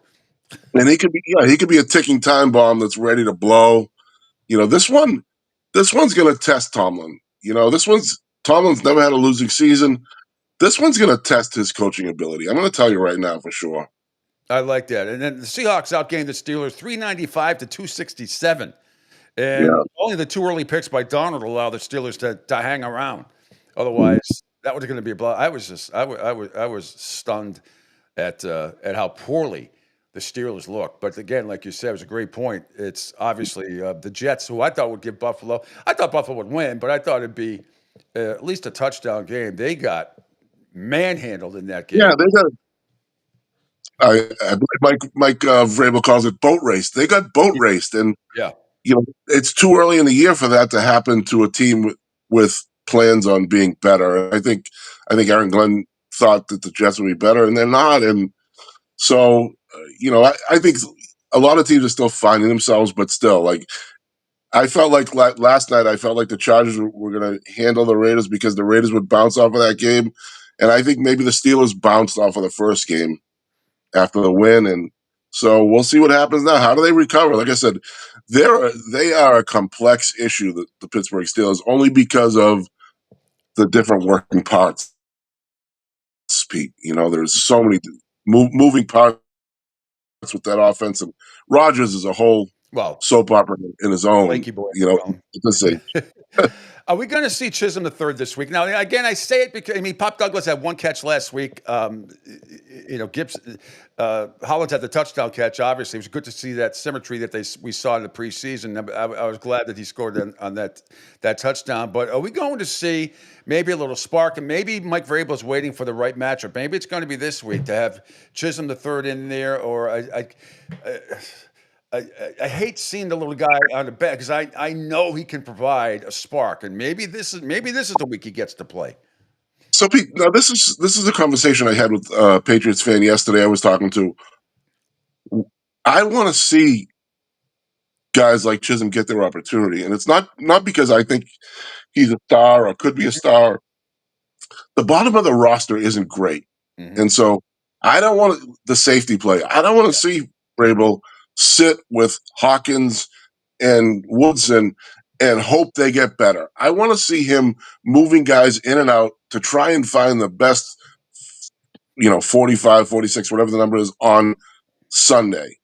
You can't be satisfied with watching Jalen Hawkins and Woodson get beat down the middle 3 or 4 times a game. You can't be satisfied with receivers not getting open. Pop Douglas getting 0 targets, no target, 1 target, whatever the number was, one reception. I want him to move guys in and out. I have no problem with him sitting Pop Douglas on Sunday if you're giving Chisholm a chance to try and make your offense better. I totally agree. Hector Longer from the Eagle Tribune. Couple more things. One, again, the tush push this week has gotten to be the big topic of controversy. You had Dean Blandino on Sunday come out and just say, "Hey, it's going to stop." It only made it by 2 votes earlier this season, and now it's clearly the referees. Clearly, everybody's offside. 10 player. They're all offside. Every one of them. They're all offside. It's not just the Eagles either. It cracks me up because the Eagles I understand why they get the blame because they do it more successfully, but it's not like it was 20% the rest of the NFL. It was like 73% going into this season. So everybody's doing it. They'll tweak the rule next year, and everybody else will come up with some sort of other jumbo package that will sort of be like in between a quarterback sneak and a tush push, but not quite a tush push. But anyway, your thoughts. Final question before I let you go. I thought this weekend might have been a turning point in that argument, Pete. Simply because it proved like the refs can't see what's going on inside there. Did the defense jump early? Did the offense move early? Nobody can see in there. They're packed in so tight. So when clearly the offensive lineman left early, but the officials couldn't see it. So if it becomes a non-governable offense or non-judgmental offense, I think that's the point where they say, "Wait a minute, we can't let this happen. We can't let the guard jump first if we don't see it." So this may have been a pivotal weekend for that. I'm with you. I don't want to see the play anymore. I'm tired of it. If I still had Madden, I would have a simulated game. I would run the tush push every single play. Every single play for both teams, I would set it up that way and just see what would happen, for the whole game. No kicking allowed. Just tush push every single play on Madden, no matter whatever matchup you had. See who'd win anyway. I think a couple times in that game, too, the officials said, "You know what? Let's not give him the first down," trying to dissuade him from doing it. But that didn't work anyways because they just did it the next play and they got it easily. So, I think they gave the defense the benefit of the doubt on a couple of those spots, and they still couldn't stop Philadelphia. So, I think the time is coming, Pete. They missed the opportunity offseason. They should have got rid of it in the offseason. Hector, what's your wife's first name? Sandra. Sandra, thank you, Sandra, for being the executive producer in Massachusetts for this portion of Yeah. the show. You get for Sandra, you get the We lost it. round of applause. For keeping the big guy on the air, earbuds and all. This is fantastic. Thanks, Hector, so much. Jerry Thornton's come on from Barstool Sports. You know Jerry. All right, tell him I said hello. Have a great morning. I will. Thanks, Hector. We'll talk soon. All the best. All right, Pete. Take care. And from one great guest to another, it's been a couple of weeks. And the last time I saw Jerry Thornton, and I put the picture on, I didn't realize. Were you at the North Carolina game with your Chapel Bill shirt on as we welcome Jerry Thornton from Barstool Sports? Was that like legit? Absolutely, Pete. That was a little trip down. I have a son living in Raleigh with his lovely girlfriend. Hadn't been down there in a while. Belichick takes the job. They're 30 minutes away from the stadium. It was like it all just came together. The planets aligned. There was no missing out on this. And also, you'll note that I went to see the Richmond game because if I'm making that trip, I'm not seeing an L, right? There's no part of me that regrets missing that TCU boat race that they took. No, they were, I think the line was 22.5 and they had it covered by the third quarter. So yeah, great experience all around though, I must say. Wait till he's coaching the Dolphins next year. That's going to be great drama for all of us. Yeah, I know. I'll tell you, the Dolphins thing is one of my favorite dynamics of certainly of the early part of the 2025 season, but going back to last year where the wagons were circling. Now, look, I have no specific beef against Mike McDaniel. Other than this, anytime someone becomes like the national media darling, where journalists fall all over themselves like Swifties with front row seats to just fawn over this guy. Oh my gosh, look at him. He's so quirky and he's so different. And he's the face of like coaching now in this era. He looks like he works for the Geek Squad. Look at his shoes. He's so chill. Yeah, that stuff's great when you have the number one ranked offense in the NFL, which they did in 2023. It kind of loses its appeal last year where they dropped down to like 18th. And right now it's just a dumpster fire down there. And I can't say that I hate it. Look, he's always been Charlie Brown to me. I call him that all the time for the last 2 years. It's not just 2 weeks. Everybody's picking up on my nickname for him and making fun of him. We had Rex Ryan calling him, nerd boy and geek boy and all that stuff. Everything that comes out of his mouth is just, it's pedantic blathering. I know he's not the best speaker. I understand all that, but it's amazing. I would have fired him this way. I would have fired him right after the game, especially for the comments when he said, the horrible substitution. They didn't know what the hell they were doing. Situational football. They had no idea who to put in, who to not put in, jumping off sides, all that stuff. And they're just prolonging the misery. The Bills are minus 751 on the money line. They're going to trounce this team tomorrow on Thursday night. And then Mike McDaniels will be fired, around midnight or 1 a.m. on Friday morning. And so will probably Chris Greer. I don't know why you prolong it. Just put the interim coach in, whether it's going to be Darrell Bevel, I've heard Anthony Weaver. But they're a laughing stock. And it starts with the owner to the GM to the coach. A laughing stock. And Anthony Weiner would be an interesting choice, given that his defense right now is historically bad. I mean, what they did versus Indy, where for the first time in history, I think in 47 years, where a team scored every time they touched the ball. And Miami was just lucky that Indy only touched the ball 7 times because they just put on these long drives. Well, if they choose Anthony Weiner, okay, that's going to be a really interesting choice. And I don't know what it's based on other than you just want to get that offensive mindset out of there. And Pete, to me, it speaks to like this kind of larger issue where there's a certain subset of America that grew up with a controller in their hand, right? That never had to call a girl's house and not know who was going to answer the phone, right? Yes. Who meet women by picking up a rectangle out of their pocket and swiping like this with one finger. And then that's how they form relationships, who think that, you know what it's all about? It's how you scheme up a play. It's what you do on the whiteboard. It's how you sit there at a computer and you look at third down tendencies and then you do this. No, it's about managing people, and it always will be. Yes, as a Bill Belichick loyalist, I agree that you can scheme up things and they can be like amazing innovations in coaching that take your opponent offside. It's still about how you manage human beings, and that guy isn't good at it. And I equate it with Moneyball, which the book came out in what 2004 is about the 2002 season. Oh, what's the key to winning? Why, finding out that Scott Hatterberg gets on base a lot. Okay, no, how about the fact that the A's had the MVP of the league, right? They had the Cy Young Award winner. They had an incredible pitcher rotation. They had a closer who had 44 saves, but the movie makes it out like, no, it's all just about what Jonah Hill figured out over a cup of coffee in his office. Thank God David Justice signed for less money, Right, yeah, exactly. Okay, so Eric Chavez doesn't get a mention in that movie. So a generation has grown up believing that, like enjoying the smell of their own gas on this kind of stuff, that it's really just about Why Madden. is that, by the way?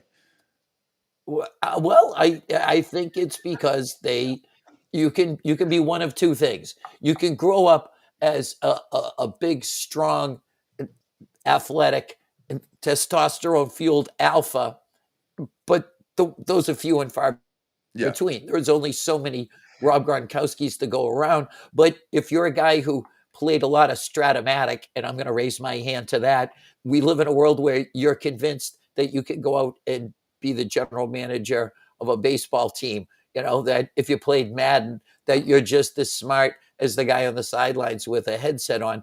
And that, I think, has fueled the whole rise of this Mike McDaniel, cult of personality that's gone on.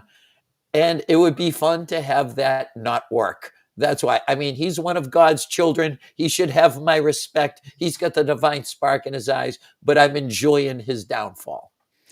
And he brought a lot of it on himself, and he doesn't help himself with these post-game press conferences. It's wishy-washy, Charlie Brown-esque. Do you think kids today would enjoy Stratomatic? When I was a kid, I had all four. I had baseball, basketball, football, and hockey. And we used to have drafts. There'd be like four of us in a little league. Oh, yeah. And we'd have drafts almost every weekend.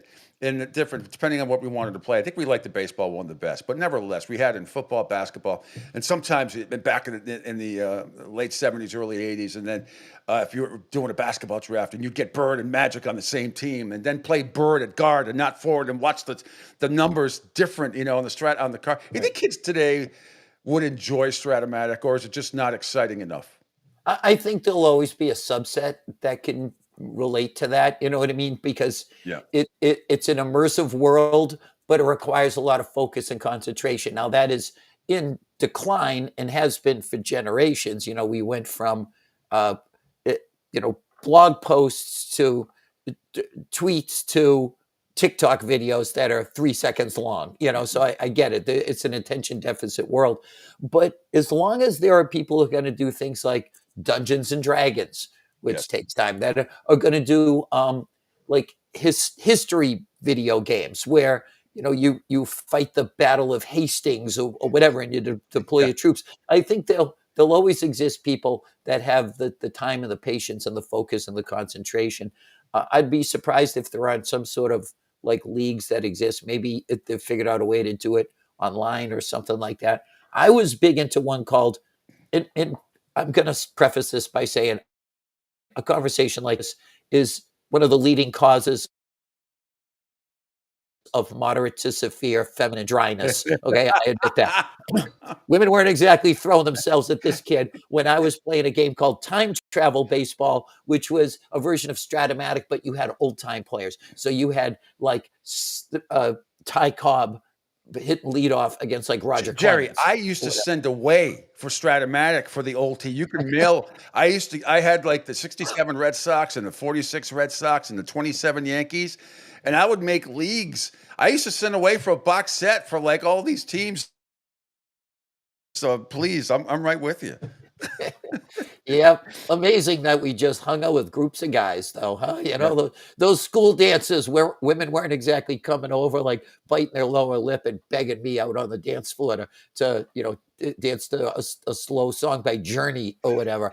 But what? Those Friday nights, starting out at Papa Gino's and then coming home and playing Earl Weaver time travel baseball or whatever. Those were great times. What I wanted to ask before we get into the Patriots and the Steelers this week, and they have the day off today, so you don't have to be down there today, right? Back at it tomorrow. No, I mean I can come and go as I please. Yeah. There's limited value in me going down to the Yeah. stadium, but I do like to do it once in a while. How does one become an influencer? Do you believe you are an influencer? See, I believe I could become an influencer if I just did a video of me making a peanut butter and jelly sandwich, Skippy and Welch's, of course. And how does one? How do you become an influencer? How would people determine you're an influencer in social media? I don't get it. Am I an influencer? Are you an influencer? What does that mean? Well, it's to start with, the term influencer indicates that you're among the worst of people that's ever existed in the history of the human species. And I say that understanding the history of people that have existed in the human race. No, because influencers here's the thing. If you want to call yourself an influencer, it's a crazy idea, but just crazy enough to work. I say you do the following. Something influential, right? Like, I don't know, cure a disease, write a book, end a war, okay? Create an app that's going to make my I life see people easier. making young, some 18-year-old makes a little shepherd's pie, becomes an influencer with 3 million. Why? I can do that. I can do that. I can cook like that. I don't understand. And then they get deemed an influencer for what? Because you open a carton of milk differently? I don't know. From a historic perspective, during the Black Plague, Shakespeare was quarantining and he wrote King Lear and The Tempest in the same year. During the Black Death, Sir Isaac Newton created calculus. During COVID, your average influencer sat home, ordered DoorDash, and watched Tiger King. Right? Pardon me if I'm not feeling super influenced by what you do. In the truly influential people in the world, the one thing that they all had in common was they didn't desire to have people validate their influence. Okay. I'm no biblical scholar, but trust me, nowhere in the Gospels was Jesus like, hey, just want to give a shout out to my man Joshua for designing these sandals for me. Right. Look, I've been in the Sistine Chapel, Pete. Nowhere in there did Michelangelo say, if you enjoy my frescoes, remember to like, share, and subscribe and bang that notification button. Right. Hey, when I was in the Sistine Chapel, you couldn't even take pictures. I'm not sure they let you with phones anymore, but you could back then. You could not take pictures in a lot of these places when I was in Europe. Yep, you can't, and they shush you if you talk, Yes. which is great. I remember this in Good Will Hunting when Robin Williams gives him that big speech about how you have no life experiences, whatever. Like, have you ever stood in the Sistine Chapel and smelled the frescoes? Now, I have been, and I know that it smells like tourist armpit. Yes, me too. I have one with Beautiful paintings. Yeah. Yeah, but not a place you want to smell. But influencers are the ones who go to they'll go to a restaurant and want reservations and they'll want to be fed for free so that they can then go and tell their followers about this restaurant. Like, what a great business model that is, So there's no money coming in, but, you can't pay your staff. But like, say your server gets to fill the grocery cart to feed her children and just go, listen, I can't pay for these groceries, but I can show you this awesome 5-star review I got for Braden. But what does it mean? If you're an influencer, and I'm just using my peanut butter and jelly sandwich theme, say I got 1 million hits, am I going to get paid for that? Who's going to do it? You live a lifestyle of a slug just sucking off the teat of society. That's all. You just, you're a tick that embed yourself in the neck of working people and you just gorge yourself on their life's blood and then say, but look at me, I have these shoes and check out my handbags. And if you've ever seen, there's a great Twitter follow called Influencers in the Wild. And you just see these people desperately trying to pose in front of the ocean and then get wiped out by a wave. And it's the Schadenfreude on that site is unbelievable. And I've noticed this influencer look, and I mentioned the Sistine Chapel. He went Yes. through Italy a few years ago, amazing experience.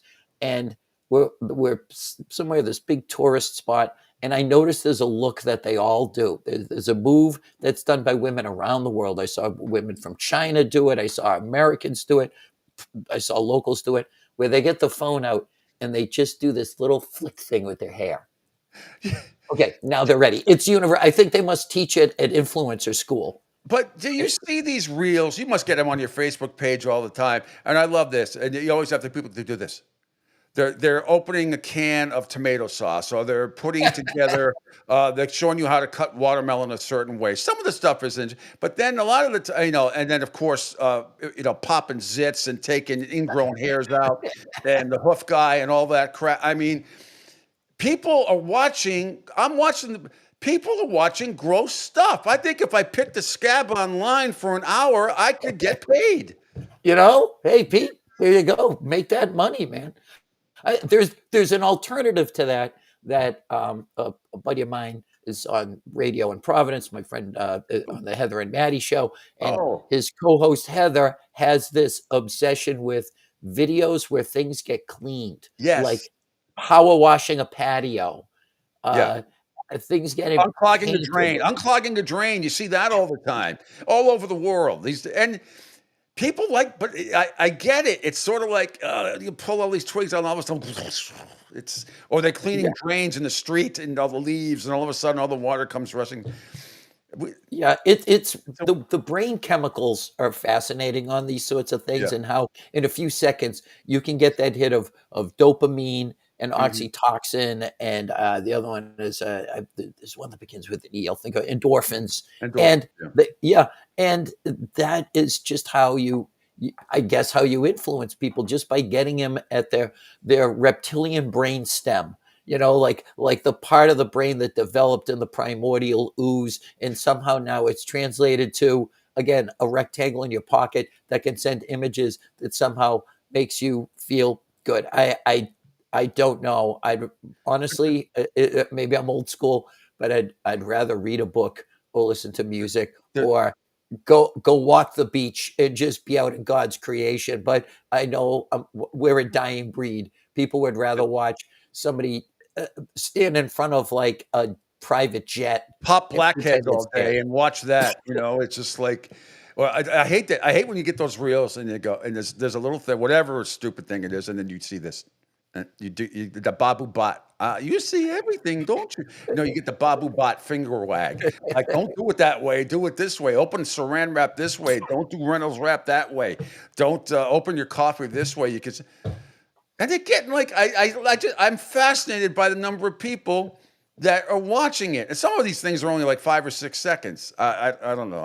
I'm doing something wrong. I'm doing something wrong, because I should be a millionaire. All the crazy, stupid shit that I've done that I could do. I'm going to flush the toilet. Not with anything. I'm just going to flush the toilet with my right hand, and then the thing will go, and then flush it again with my left hand. See how many hits I get. Bill Maher has a great point about how, as much as we as a culture try to hold up these certain, like, young women as iconic and people to be followed or whatever, name it, Greta Thunberg, or just some athlete, some artist, some academic, and who's getting all the follows? It's the Kardashians and it's the Jenners. That's ultimately what the culture's about. What American females, for sure, to a lesser extent men, just value. It's someone that has a closet full of designer purses and like more shoes than they could wear in the rest of their lives. It's not my thing, but again, you and I grew up in an analog world, man, where you had to walk up to a girl and ask her out and get her home number and dial it, and the wall phone in the kitchen would go off, and you didn't know if you were going to get her or her little sister or her dad. Father. Or that. Remember that? Remember the first time you called? First time you had the guts to call a girl, and dad, and I was probably 13, and the dad would answer the phone. Oh my gosh. I remember I was asking Oh. this girl out to a movie, and I even remember what the movie was. It was Oppenheimer. Oh, the first Oppenheimer. No, no, it's just Not the yeah, the one that they won the Oscar for, the Christopher Yeah. Nolan one. Yeah, she said yes, it was really good. I think it was the first time I got to second base, but it took me a few years to work up the courage to ask a girl out. All right, Jerry, last few minutes here. Let's get back to football. Like, we do this That was all a day. pregnant pause, by the way. Wait for that to sink in. Thank you very much. I still haven't asked. I mean, have you seen Superman yet? No. Did you ever see it? No, Yeah. I know it's probably like on basic cable by Oh now. no, yeah. It's Weirdly, it just fell with a thud, didn't it? Like I Mhm. just think superhero fatigue. I wasn't believing it was real. I thought maybe they're just making mediocre quality films now. Marvel has lost its way, and then DC they bring in the big gun, literal Yeah. James Gunn, I, and I lasted 12 minutes and I shut it off. I have it at my oh no house. kidding. I lasted 12 minutes. It was so stupid. It was first of all, it was that opening scene, which you saw in the preview with the guy with the lollipop and all that. And he throws the lollipop at and it just got dumber. I couldn't make it past 12 minutes. I really couldn't. Oh, I think Liam Neeson was totally miscast, and you cannot remake, history, No, no, you can't. Everything is of a time and a place. I will say this: the most recent movie that I saw that I don't highly recommend, but it's worth 2 hours of your night sitting on your couch and not having to go to a theater to pay to see it. But Thunderbolts, Thunderbolts was okay. It was. I agree with you. I saw it. I Yeah. agree. I watched it at my house. Glad I didn't pay for it, and it was good. But the Superman movie, Crypto's in 4 scenes, steals the show. Without that dog in the movie, and it was based on a real dog, and actually, without that dog in the movie, no. That's the only reason worth watching it is because they spread out the Crypto scenes throughout the movie, and it's well worth it. It's just worth it for the dog scenes. They just showed maybe the 20 minutes of the dog of Crypto in it, and nothing else. That's the movie. Dear Lord, it, there's two standards of movies now, and one is like, is it streamable? It doesn't have to be good. It might be something that you're going to forget 5 minutes after you watched it. I mean, it has literally happened recently where I watched a movie that was released direct to Netflix, Mhm. and in the morning, I can't remember anything about the movie. Yeah. You know that, excuse me, that one with Jason Bateman at the airport where he's got Oh, I that didn't cat. see I that think it's called Carry On, and Sure. he's just trying to force somebody to take a piece of luggage onto a plane or whatever. It's a bomb in it. I don't know. It got a lot of traction. It was number one on their site for a while. The next morning, I had almost no recollection of doing it. Like it was like lost time, like I'd been abducted by aliens or something. And there's very few movies now that are worth the movie going experience where there used to be summers where I'd see at least a half a dozen movies on a slow summer. I agree. Now, I can't tell you the last time I went to a theater. I honestly can't recall. Before we get to play, you know what series that I just concluded season 2 on? I think it's very underrated, and I think you'd like it. Is Wednesday. And I wasn't Okay. a huge Adams Family person growing up. I know episode here, episode there. Wednesday is fantastic. It is really, really well done. They've got Okay. 2 seasons in it now, and I won't ruin it for you, but you will find the origin in season 2 of Thing. How did Okay. Thing become Thing? But it's I got halfway through season one, and it was kind of like, all right, I get this. It's quirky. She's it's very It gets better. macabre, and I deadpan. I can like that kind of Yeah. comedy. I just felt like, is this going anywhere? So, all right, I'll give it. Now that I know it's going somewhere, I'll give it another rewatch. All right, moving on. Let's move back to the Patriots and the Steelers coming in this week, and they looked like crap last week. And maybe it's because the Jets are that awful, because the Jets gave Pittsburgh all they can handle, but the Jets look like crap against Buffalo. I don't think the Steelers, based on what I've seen in 2 games, are very good. Flaky boy Aaron Rodgers, did not look sharp at all. They got special teams blunders and everything else, and you're going to be at the game on Sunday. This is going to be an intriguing game, especially after what the Patriots did. Maybe a Drake May coming out party. I loved what I saw. But sticking just with this game, what are you expecting out of the Patriots and the Steelers this Sunday? Sure. So, it all begins with Drake May. statistically the best game of his career on Sunday. And Pete, when was the last time? And we used to beg for this. Just one time we want to see Tom Brady not play well and other units step up and win a game for them and not just be him. Well, since then, we've been wanting to see one game where the quarterback carries the team to victory, where other things don't go right. That's what we saw. It was him. He had 0 turnover-worthy plays. He was able to run. He was able to avoid pressure, step up in the pocket, keep his eyes upfield, hit guys. He hit Ramondre Stevenson for a 55-yard. It was a perfect throw. 2 perfect throws into the end zone. Remember how many years we went where they didn't attempt to pass into the end zone, where everything was hit a guy at the 5 and hope he can like run down a hallway filled with lasers to break the plane of the goal line? Well, we saw that. And then I'm watching Mac Jones with the 49ers going, where was that the last couple of years? Of course. Oh, I know. Oh my gosh. How about Tyquan Thornton getting wide open? Oh my God. He's like their best receiver. I know. But I really feel the Patriots offense is starting to coalesce. And this was a good reflection of it. Through 2 games, they've had the same 5 offensive linemen on every single snap. That hasn't happened in a long time around here. And yes, a lot of false starts, a lot of pre-snap penalties, a lot of mental mistakes. I get it, but they're blocking. They're protecting the quarterback. That particularly the rookies. Will Campbell has been outstanding. Jared Wilson's been a pleasant surprise, a 4th-round pick playing left guard. So you got 2 rookies on the left side of the offensive line. They're getting the job done. Morgan Moses had a bunch of false starts, but I believe in him.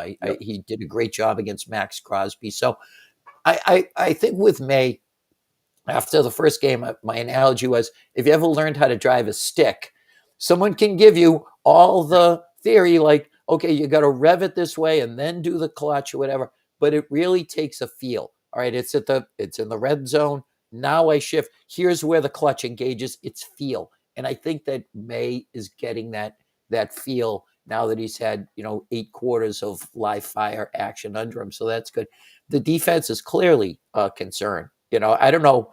I volunteered in my write-up of this game to donate my hamstring to Christian Gonzalez. Because whatever it takes, let's do a hamstring transplant, because mine has hardly been used. I'm a sedentary couch potato. I'm more sofa than man on NFL Sundays.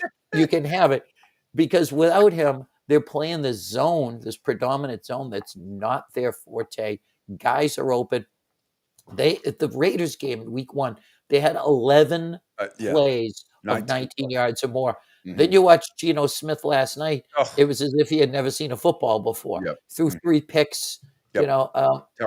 So clearly, they've got to sort that stuff out. And like I said about Aaron Rodgers, if they can get to him, he doesn't have the release he used to do back when he was, under the age of 40. And right now, you have Milton Williams and Harold Landry, and to a lesser extent, Kalavon Chason are generating pressure without them blitzing, without them sending extra guys. So I certainly like their chances at home, just because you're right. Pittsburgh is not all that impressive a team. Jerry Thornton, what else do you have going on? Any comedy coming up? Any charity things? Anything you want to plug? Please feel free. Well, on the 27th of September, I'm heading up to at the Vermont Fall Foliage Festival in Burke, Vermont, where I'm going to be cooking for 4 hours. I'm not kidding you. A friend of mine asked me to help out. What are you making? Grill. I'm like, will you bring me fall beers? Vermont fall beers? Okay, that's the price of me. But I've got a lot of shows coming up, not the least of which is in Plymouth, Massachusetts, the Spire Center on New Year's Eve this year. Very excited about that. But and I've got some other dates. I'll be heading down the Cape in November a time or 2. But I love my weekends being free in the fall to watch NFL. What are you going to cook in Vermont? I'm intrigued. I imagine there's going to be about an 8-foot grill filled with hot coals, and I'm going to be cooking for the masses. You're not going to just stick a whole big giant pot and make clam chowder or fish stew or whatever. I'm going up there, and I'm just I'm going to do what I'm told, and just be up there, and also to just embrace the this time of year. It's NFL Sunday takes precedent that it is the king of all sports, but sometimes you just need to get up into pumpkin spice country and drive past the covered bridges and peep at the leaves and see all the old ladies who get up there to oh my gosh, look at the colors. The colors are beautiful, and I always remember the Family Guy episode. Remember, they're like fishing on a lake, and all of a sudden, and they start talking about, once the leaves start changing, all the New Yorkers come, and they pan to the leaf, and it just starts to go from like green to brown. Then Brian's like, leafers. There's a whole line of cars that come in. It's freaking hysterical. Sometimes, Pete, it less so where you guys are because it's warm and beautiful all the time. But your body undergoes this chemical change where you need a dark beer with a frosted rim of cinnamon and sugar that vaguely tastes like pumpkin, although it really and zero pumpkins went into the making of it. So, but beyond that, it's I'm loving the college football season too. I'm embracing that to the full extent that I can. And the Patriots are right now in second place in the AFC East. That's not something I say lightly. In fact, I'm going to keep repeating that phrase until it starts to sink in with me that maybe they're not 4-13 anymore. No, we'll take it one game at a time. Angel, do you have anything for Jerry before we let him go? Can't. His Phillies just clinched the National League East, by the way, for the second year in a row. Any day Mets fans are disappointed is a good day.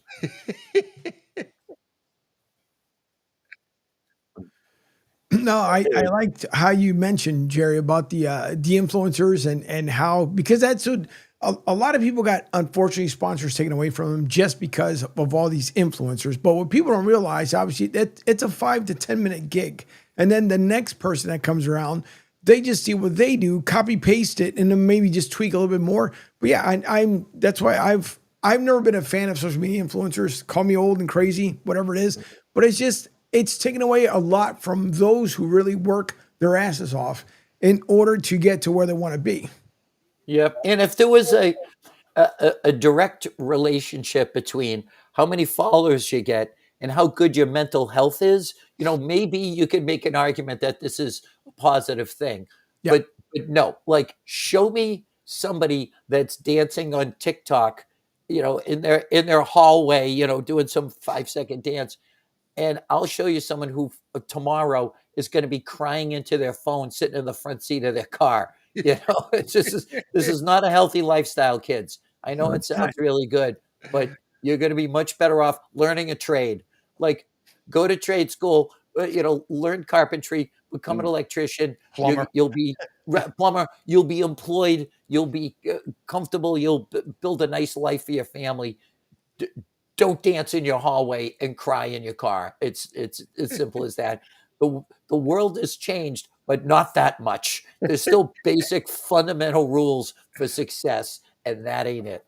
Yeah, Gary, man, you're the man. Thanks so much, my friend, and we will talk soon. And enjoy the Patriots-Steelers game coming up on Sunday, being shown locally down here, by the way, in Southwest Florida. Okay. We're always that regional game now with the worst broadcast teams, the worst officiating teams. Oh, not bad this week. Iron Eagles coming, so that's not bad. They got a pretty good broadcast crew coming this week, so that's because we always end up with the officiating crew where the head referee looks like he's the kid in school who has to do a book report and he didn't read the book and he's just making stuff. The call on the play was what? And I'm like, oh, I'm so done with it. I can't wait to start be good enough to start getting some 4 o'clock and some prime times again. Pete, you're the man. Angel, thanks very much for having me on, guys. I look forward to talking to you. Awesome. Thank you. Sports, and your boss is doing a great job on Fox and all the other stuff. Dave Portnoy too. All the best to all of you guys. You're the best. Thanks, buddy. Take care. There he goes. And Angel Martinez, before we go, there is one little from Get Up this morning, just about a half hour ago. I think this is interesting. Dominic Foxworth has an interesting take. I think he kind of speaks for a lot of people about how Tom Brady was seen in the if we could play the video. It should be fresh. It should be right under the show. Yeah. And then we'll say our goodbyes. next week, this coming week, Tom Brady is scheduled to do the game between the Cowboys and the Bears. Right. The following week, the Bears play the Raiders. Yeah. So he is, in theory, going to be talking to the Bears coaches this week, asking whatever it is he asks. They'll tell him whatever it is they tell him. And then the following week, they're playing the team of which he is the part owner. That's why people, I think, are making a big deal of this. Yeah, and I don't think it matters whether there's, I understand what J-Mac was saying, that there's not a lot of information and coaches are guarded, but sometimes the players aren't as guarded. I don't think it matters whether they're guarded or not. The thing is, you do not want the perception, the opportunity for any impropriety. And if you are going to take this risk, I would think that you would take this risk because the benefit was so great. In that case, it doesn't seem to line up necessarily that he's either such a great owner that he can't walk away from that, or such a great broadcaster that he has to also be an owner, or they just let him show up and talk and do the games. I would be upset or uncomfortable if I were a player on it. I think that next week, this coming week. Yeah, see, that's the problem, and it is going to be really, really interesting, especially those pre-production meetings where you get to go one-on-one with the coaches, and they tell you secret stuff. They tell you, hey, watch out. We might do this in the third quarter if the game is tied. We might run a triple reverse flea flicker, that type of thing. Those are the conversations that go on behind the scenes. Anyway, Angel, it is Tuesday, and that's about going to do it for the show. Great stuff today from Jerry Thornton of Barstool Sports, Hector Longo from the Eagle Tribune, of course, you, my man. What else is going on today on the network?